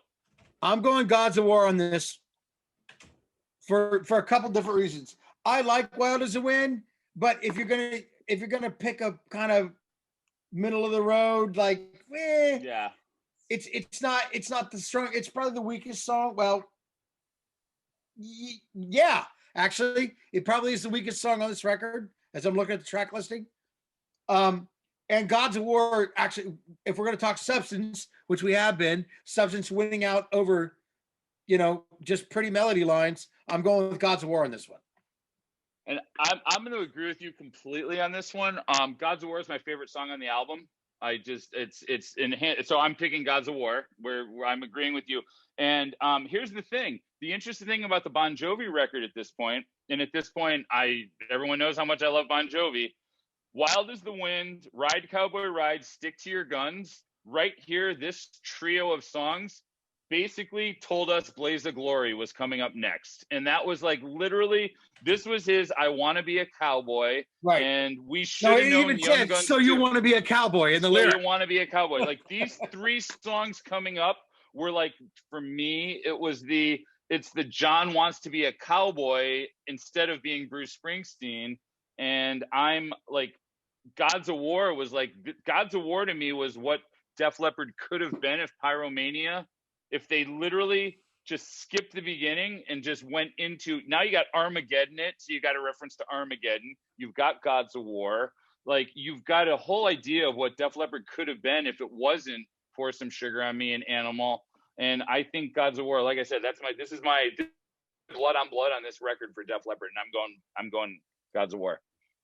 Yep. Gods of War is my favorite one on the record, but I'm gonna go with Wild as Wind just because of Richie's awesome acoustic playing in that intro. That's one of the most beautiful pieces of you're right. music I've ever heard. Yep. Well, Fair. plus, what I love about Ride Cowboy Ride is it's that fucking old. We're not on Ride but we're Cowboy not Ride. that far yet. We're wild. Are we on Wild as the Wind? You went and took a piss and you came Thanks for back. joining the podcast, Izzy. Jackass. Sorry, boot it.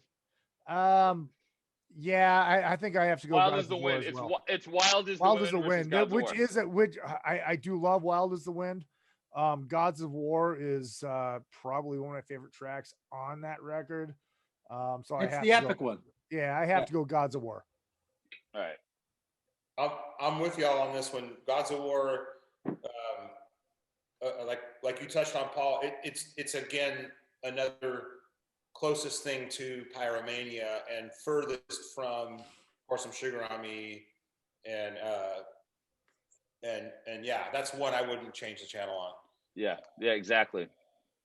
Yeah, it was like this was the because like through Pyromania, this was a serious band. I mean, this was a band with substance, and this was like when America was all light and fluffy with Hairspray. Def Leppard were like, no, we're Brits and we take our shit seriously, and we're Pyromania versus you're living in your Slippery When Wet.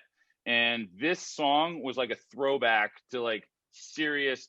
The Brits being like, fuck you, we're glad you left us because you're goofy and we're not. And this brought us back to that. Yep.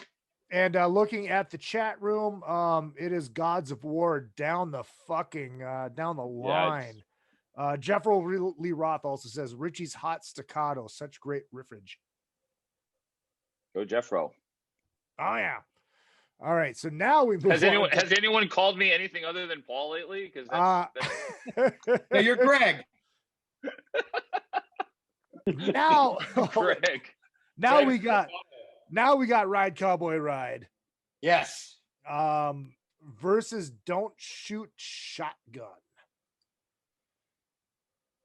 I just changed my name, by the way. I'm Greg now on the Zoom. That's awesome. Do you want my picture as a picture of the Brady house as your background? All right, who's going first on this one? This is my first Def Leppard one for this one. I'm gonna go with Don't Shoot Shotgun. It's got a good AC/DC rockin' vibe and got the riffage that's missing from Pyromania for me. Yep. I'm going with you on that one. I'm going Don't Shoot Shotgun. And even though the lyrics don't really speak to me, at least they're talking about shotguns instead of sugar, so I'm more down. So I was gonna say the same thing. You know, it's in that Armageddon, Gods of War, Don't Shoot Shotgun. It's like somewhere in the whole scheme of things, Def Leppard went, you know what?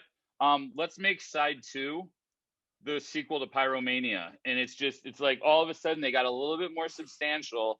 And I'm going with Don't Shoot Shotgun on this one myself.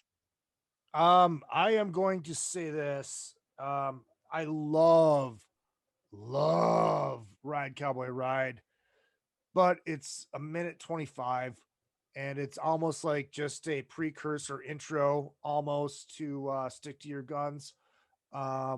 And Don't Shoot Shotgun is obviously a full song. Fuck it. I'm going Ride Cowboy Ride. I love it. Oh my God. Whoa. My God. Hold on. Let me play this again. Where is it?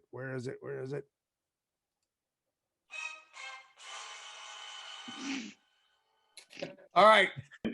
Here we go. I won my 11th grade talent show singing the Richie Harmony with the singer in my band who played acoustic guitar on it with Ride Cowboy Ride into Stick to Your Guns. So just count me down for 1 and 2. All right. Wow. So you're going Ride and Stick to Your Guns. Stick to Your Guns. It's the first time I realized I could sing, so I'm fucking in. Yeah. I won a prize. Right.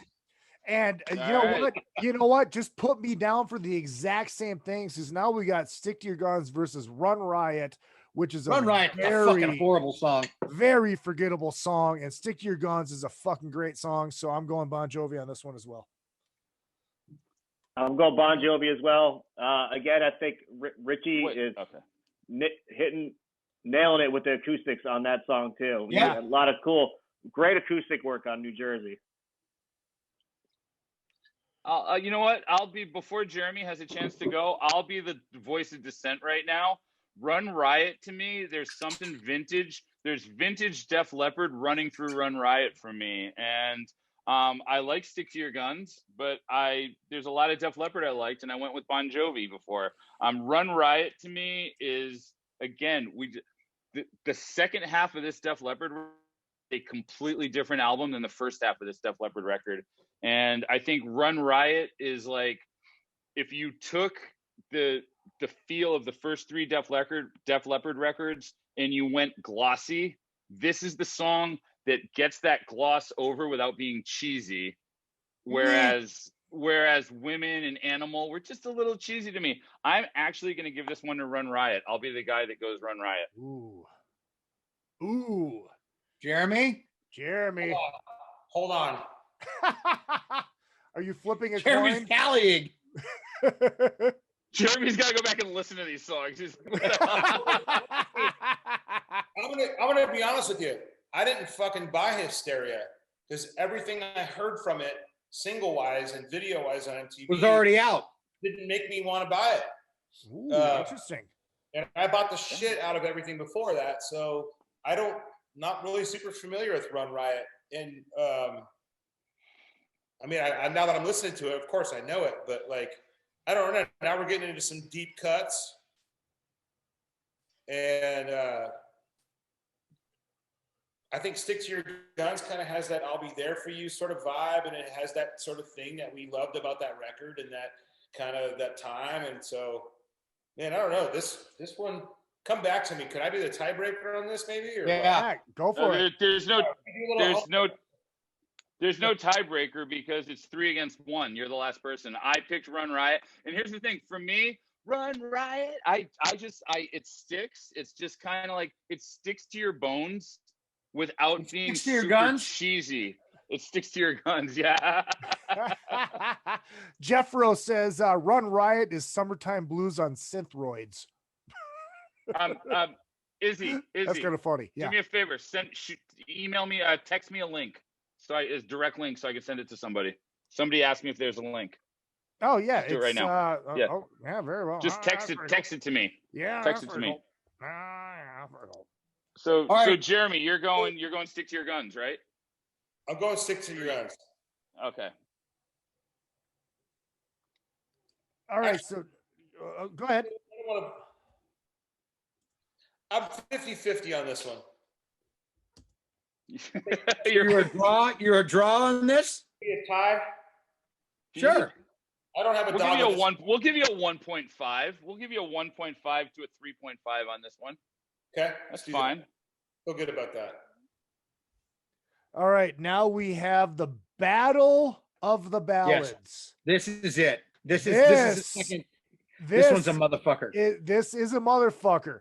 I'm going to start this one because I love a good ballad and I love Hysteria, and I have to drink because of these two songs, and I'll tell you one of the reasons why. So I hold in my hand this cassette tape at Valley Fair, summer of 1988.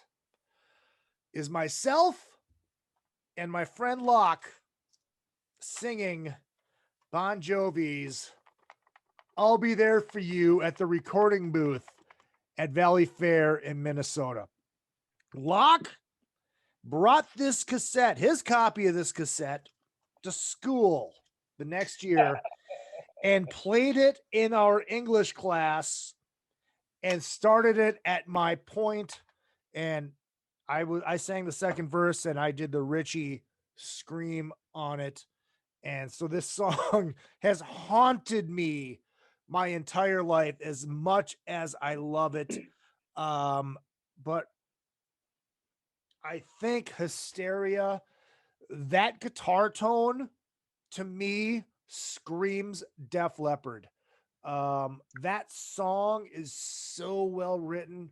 That song is so well performed. The lyrics are fucking amazing. They hit home.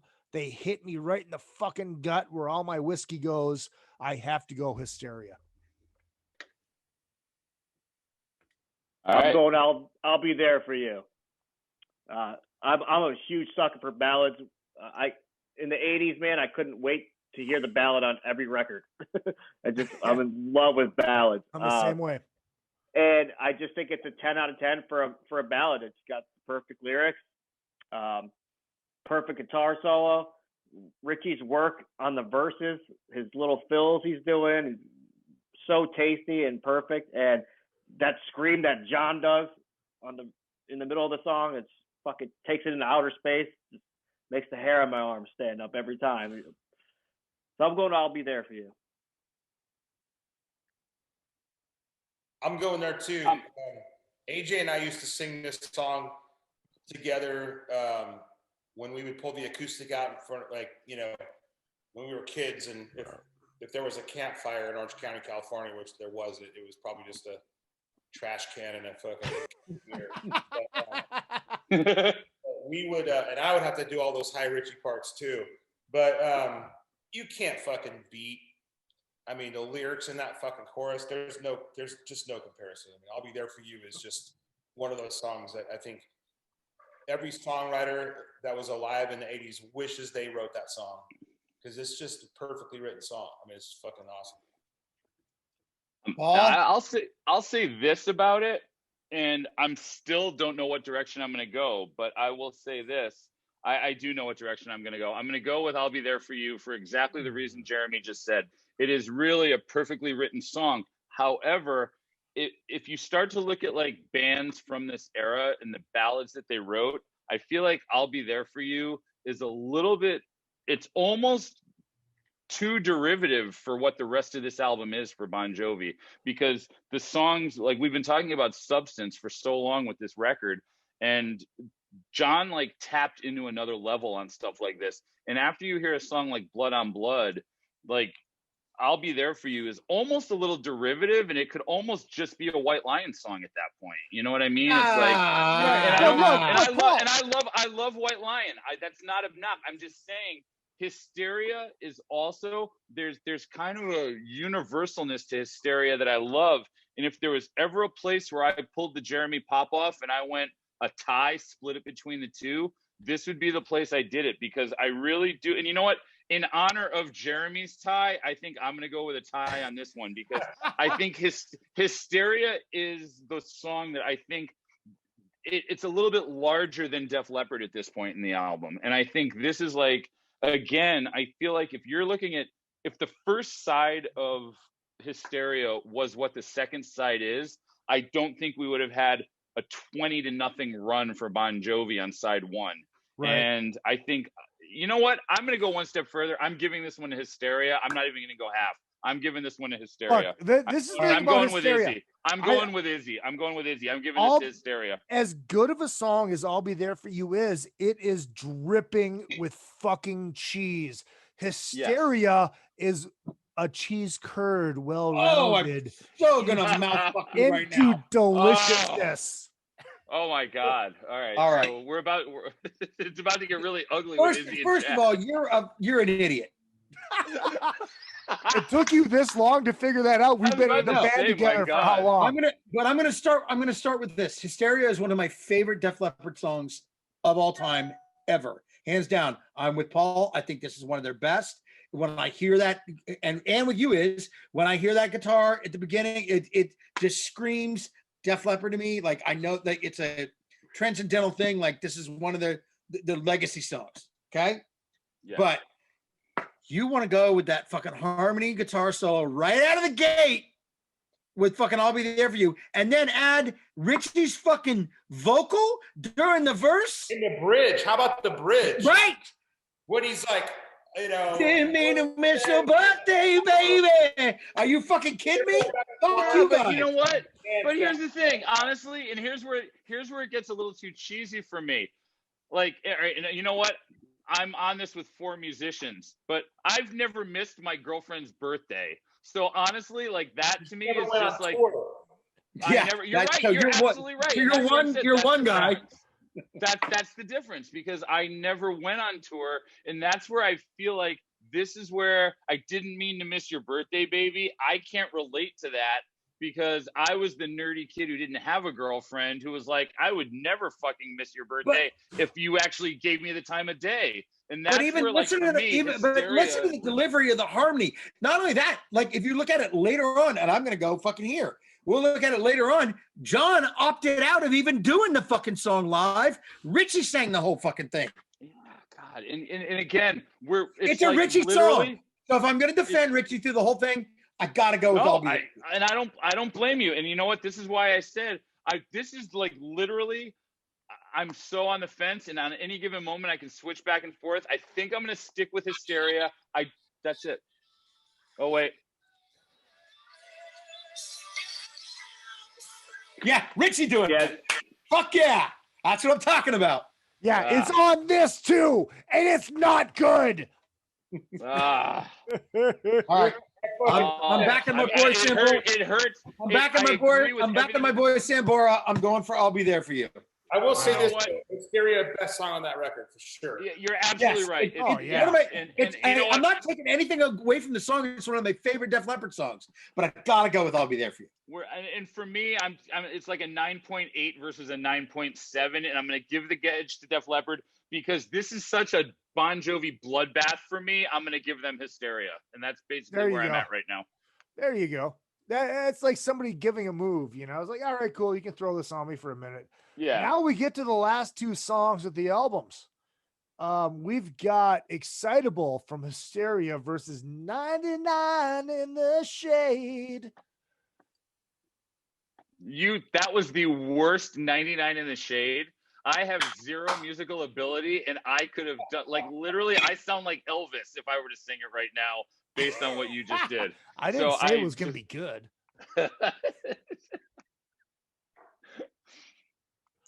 Well, I'll start with this one if you want. I'll start with this one. Go for it. I'll start with this one. 99 in the Shade, hands down. Nothing's even close. Excitable to me is up there with Armageddon.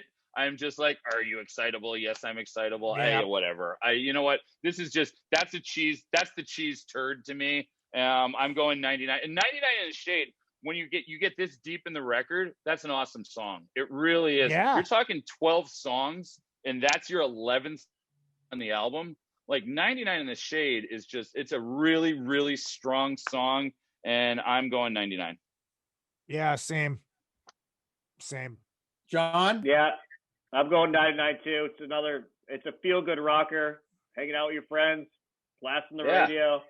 Your old man Chevrolet just makes you want to crack a beer and have a good time. Yep. Yeah, agreed. I don't even. All right. If this was Against Love and Affection, it might be a different story. Oh, well, if my aunt had a dick, she'd be my uncle. It's not. No, that's true. This was the last shit. I saw them on this tour. It was Bullet Boys, Smithereens, Cinderella. They did 99 in the Shade, brought everybody out at the end of the show and did it. So it's got it was a killer show. So it's a special moment for me. So I'm going 99. I also think it's a better song. Yeah. Smithereens were on that tour? Smithereens, well, they were on that show. I don't think they were on the tour. Holy Smithereens were fucking amazing. They were great. That single was unbelievably good. Oh, God, yeah. Smithereens were probably one of the more underrated bands of that era. Yeah. Jeremy, did you go? He went 99. Oh, he went 99. That was a sweep. All right. That was a 99 swept again. Now we've got Love and Affection, which sounds like a Nelson song, against Love for Sale, which sounds like a bad Kiss song. Actually, no, that's a good Kiss song. That's a good Kiss song. That's a good non-makeup. Kiss song, yes. That's a good Kiss song. I got love for that, dude. That was on fucking Love Gun. What are you talking about? Non-makeup. Jesus I Christ. was talking fake Kiss songs. I was talking fake Kiss songs. If that was a fake Kiss song, that would be a good song. Because you said it sounds like a Nelson song, so I was doing if it sounds like a Kiss song. Gotcha. All right. Who wants to go? I'll go. I'm going Love for Sale. If I'm gonna stick with the Richie theme, I got to go with Love for Sale. Had the songs been flip flopped, I probably would have gone the other way. But it is what it is. I'm going Love for Sale. I think anyone who questions Sambora as a guitar player, I think he really shines here on acoustic and busts out some fucking killer blues on it. I am gonna go. I'm actually sticking with my side 2 or side, depending how you want to look at it. The second half of Hysteria is the substance over the style of the first half. I'm actually, as much as I love Love for Sale, as much as I love Richie, I said it earlier in the show, I'm going with Love and Affection on this one. I think I think that song had the potential to be a lot more than it was, and I'm going with Love and Affection. I'd take Love and Affection over Armageddon any day. Yeah. I thought that was an odd choice for a release. Anyway. Yeah, no, it was. Love and Affection is just it's a really underrated song on this record, and Love for Sale to me, it is what it is. It's a great song, but I think Love and Affection should have been bigger than it was. Jeremy. And Izzy's pouring shots. We're all in trouble. I mean, I think that what you were saying earlier, Paul, like if side 2 would have been side 1, I would have bought Hysteria and I would have been a way bigger fan of the record and I would have got all the way to this last song. But because it wasn't a single and because I didn't see it on MTV every day and it wasn't like a thing, it was below my radar. You know, it wasn't so I'm gonna have to stick with New Jersey on this one. It just pound for pound was just more of a complete picture of, at least at that point in my life, you know? Yeah. Right. Well, and at their point, at that point with them, like as a band, it's just a cohesive port. Anyway. Yeah, I same way, dude. Love for Sale. The second half of that Leopard record, I know a couple of you are stroking about it, but it's like, that's the dead side of that record. I thought that record was so front loaded up to those first 6 songs. And the B-sides take it, and I got to go Bon Jovi. Here's my problem with you saying, hold on, 36.5, 40.5, 45.5. All right. Yeah, I was just doing math. Here's my problem. You know, the second half of the record to me, and I think this is where I feel like the second half of the record, as people, we all have admitted we were huge Def Leppard fans up to Pyromania. I feel like the second half of the record was the more traditional Def Leppard half of the record. So Agreed.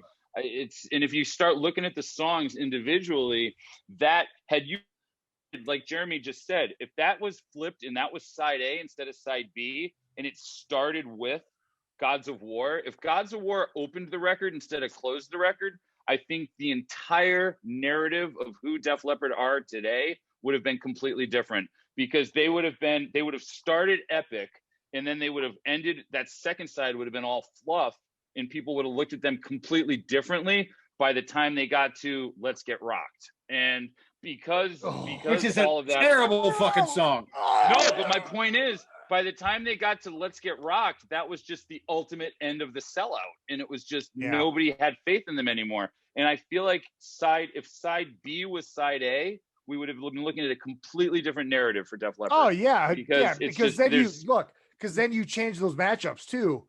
And you put those songs from side A against the Bon Jovi songs from side B. And dude, it's a different fight. Like I said, like that Bon Jovi record is one of my favorite records of all time. It's a Desert Island disc. It's in my top 10 all time. 4 of the last 5 songs, I picked Def Leppard over Bon Jovi personally. And I just feel like that second side is it's the stronger side. It's not. Yeah. I agree. So, Paul, what is the final tally? The final is an absolute bloodbath. It is like, I don't know that we would have never imagined. We've never had this. We've never had this happen. We have not had this happen. We have never had this happen before in the history of Drunken Summits. For the record, there were 5 instances of Bon Jovi winning 5-0. So Wow. like 5, Bon Jovi swept 5 songs out of 7. So right away, there's 3 of us. There's 36 songs. There's a possibility of do the math. Bon Jovi ended up with 45.5 points. Def Leppard had 14.5 points. Ooh. And Bon Jovi won 10 of the 12 songs. And 5 of those 10 were shutouts. This was a absolute bloodbath. I didn't see that come because I on didn't my either. Instagram and Facebook, everybody was going hysteria. I thought Bon Jovi was going to And I've actually kept my mouth. I kept my mouth shut because everybody on my Instagram and my Facebook, everybody was giving opinions. And I didn't want to tilt the deck in the direction I was going. But it was if it wasn't 50-50, it was really close on my Facebook and my Instagram. And I was like, I'm a little shocked that it ended the way it did. I really am. But I'm also, I feel a lot better about the fact that I have a lot of Bon Jovi New Jersey concert shirts sitting in my collection in my bedroom right now. I feel like, you know what? They're definitely not a guilty pleasure. We all agree that these guys, they fucking nailed it. Well, let me ask you. And said, dude, hysteria all the way. And I was like, "That's Kevin Baldus for you." That is Kevin. That is Kevin. Kevin also would pick Winger over, Well, Jeremy, let's be honest. If Warrant was in this, he's taking Warrant over anything. Well, Warrant's fucking amazing. No, Kevin's taking Warrant over everything. I needed Kevin on the call when we did the Cinderella Warrant. Who was the third band? Poison, because I tried to get him in. I needed more ammunition in my Warrant corner because I was like, Wait a minute, you had me on that one. Yeah, you were on that one, but you and I were the 2 Warrant guys. Everybody else was like slobbering all over Cinderella, and I'm like, What were the records? Oh, the first record. It was the first record for each band. So it was Look What the Cat Dragged In, Dirty Rotten Filthy Strange and Rich, and Night Songs. Cinderella. Yeah, it walked away. It was a it was Cinderella. It was nowhere near this. It was not. It wasn't a bloodbath. It was not a bloodbath. This was Conor McGregor getting knocked out in the second round. That's what today was. That one was more like it went the distance and the decision went to Rocky. That's what that one was. Like Cinderella won, but they didn't knock anybody out. Just jump into the chat room really quick before we fucking end this, and make sure if you are listening and not following Another Effing Podcast on Facebook, go ahead and do that because the Zoom link will be posted there very shortly. Jennifer says, okay, Metal Edge guy, my favorite mag ever. I may have old copies, but me rules. I don't know what that means. Me, Metal Edge. M-E. Metal Edge. Thank you. There you go. There you go. And thank you for not calling me. And thank you for not calling me Greg. And Sledgehammer, and the thing, Sledgehammer is a Wisconsin guy, and he's got big, stupid hipster beard. But I love the guy to death, mostly because of his fucking his avatar is the Blues Brothers, and he says this is arguably Bon Jovi's best record and not Def Leppard's best record. And he has an amazing point. He has an amazing fucking point. What? What's this the point? Is arguably that's Bon the point. Jovi's best record, and I would argue that if we had Joe Elliott on this podcast, that he would say his bank account begs to differ. Yeah, right. But as as music geeks, what do you? I mean, how do you answer that? Yes. If I had, this is the best Bon Jovi record. I agree with him 100%. It is not. I agree. It's not Def Leppard. I agree with him completely. It's Bon Jovi's best, and it's not Def Leppard's best. I agree. Correct. Completely. I would agree with that too. But I would also say that these days is Bon Jovi's second greatest record, and I'm sure there's a bunch of people that argue with me about that. I would probably go Keep the Faith before I went These Days. But Keep the Faith would be my third. the trinity of New Jersey keep the faith these days to me is like unparalleled. Yes, like unparalleled.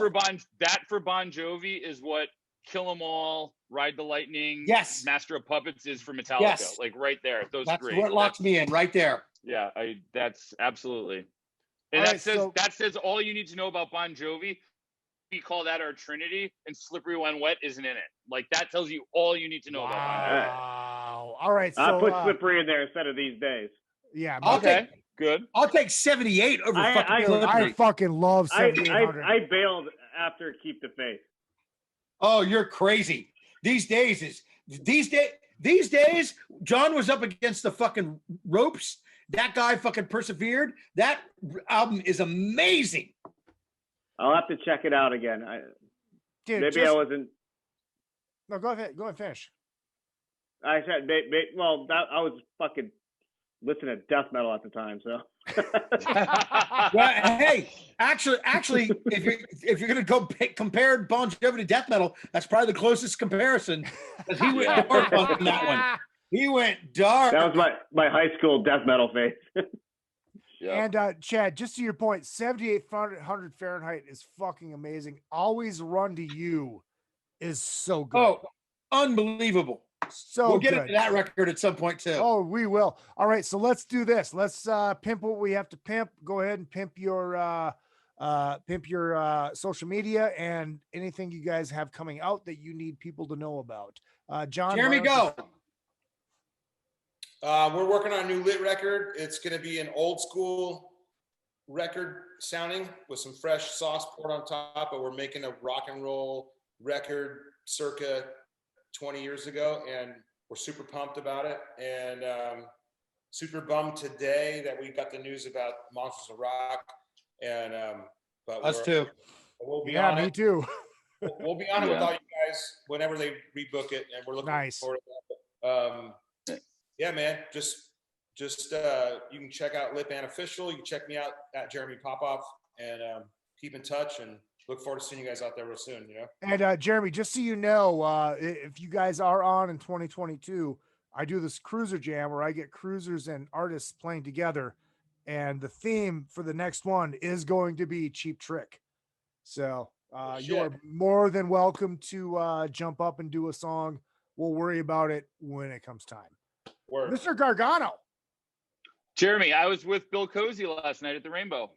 Oh, fuck. Well, good. Yeah, right? Yeah, Bill Cozy is soundman extraordinaire. He is Cheap Trick's guy, and he's also was Lit guy for a long time. So, yeah, Bill Cozy. But I was hoping that my first Monsters of Rock ever would be the one with Lit, but that's not happening now. Pimping out my stuff. Tomorrow morning, there's a new Breaking in a Sequence video cover of Midlife Crisis premiering on Brave Words and Bloody Knuckles. So if anyone's listening live, check it out. If not, by the time you're listening to this, it'll already be out. Go to godsofmetalragnarok.com. That is the metal I'm working on right now. It's a compilation. It's tied into Kickstarter. It's a really, really cool thing. Gods of Metal Ragnarok, and follow me on Instagram. And that's my thing, Paul Gargano. PaulGargano, Instagram. John, what's going on in the Anthrax world? I don't know much about what's going on there. Aren't you in the band? But I've been working on something. I wish I could plug it, but it's not ready yet. But I started something with one of the guys in my old band, Shadows Fall. And oh shit. Yeah, so we're it's a new band. It's probably fits stylistically somewhere between Skid Row and Pantera. And nice. Hopefully that'll see the light of day soon. And that's what's kept me busy during all this bullshit. John, how long were you in Shadows Fall? I started it when I was 17. Oh shit! So then I saw you guys at First Avenue. Yep, many times play there. I think. And I'll say this. Even though John might not want me to, he sent me the album that he's talking about, and it's fucking awesome. Nice. It's awesome. Thank you. Were you were you in the band when they did Slide Bar? I was going to talk to you about that. Yes, I was. We played that like it was third and damn show. Fuck, that was such an epic night, man. People were just like climbing the rafters for that shit. I had so much fun. Your fucking bar rules. I had so much fun that night. Oh, thanks, man. That was badass. Yeah, I think the Avenged guys were there that night. It just got wild. Yeah. Chadwick, you just had a Kiss cover come out.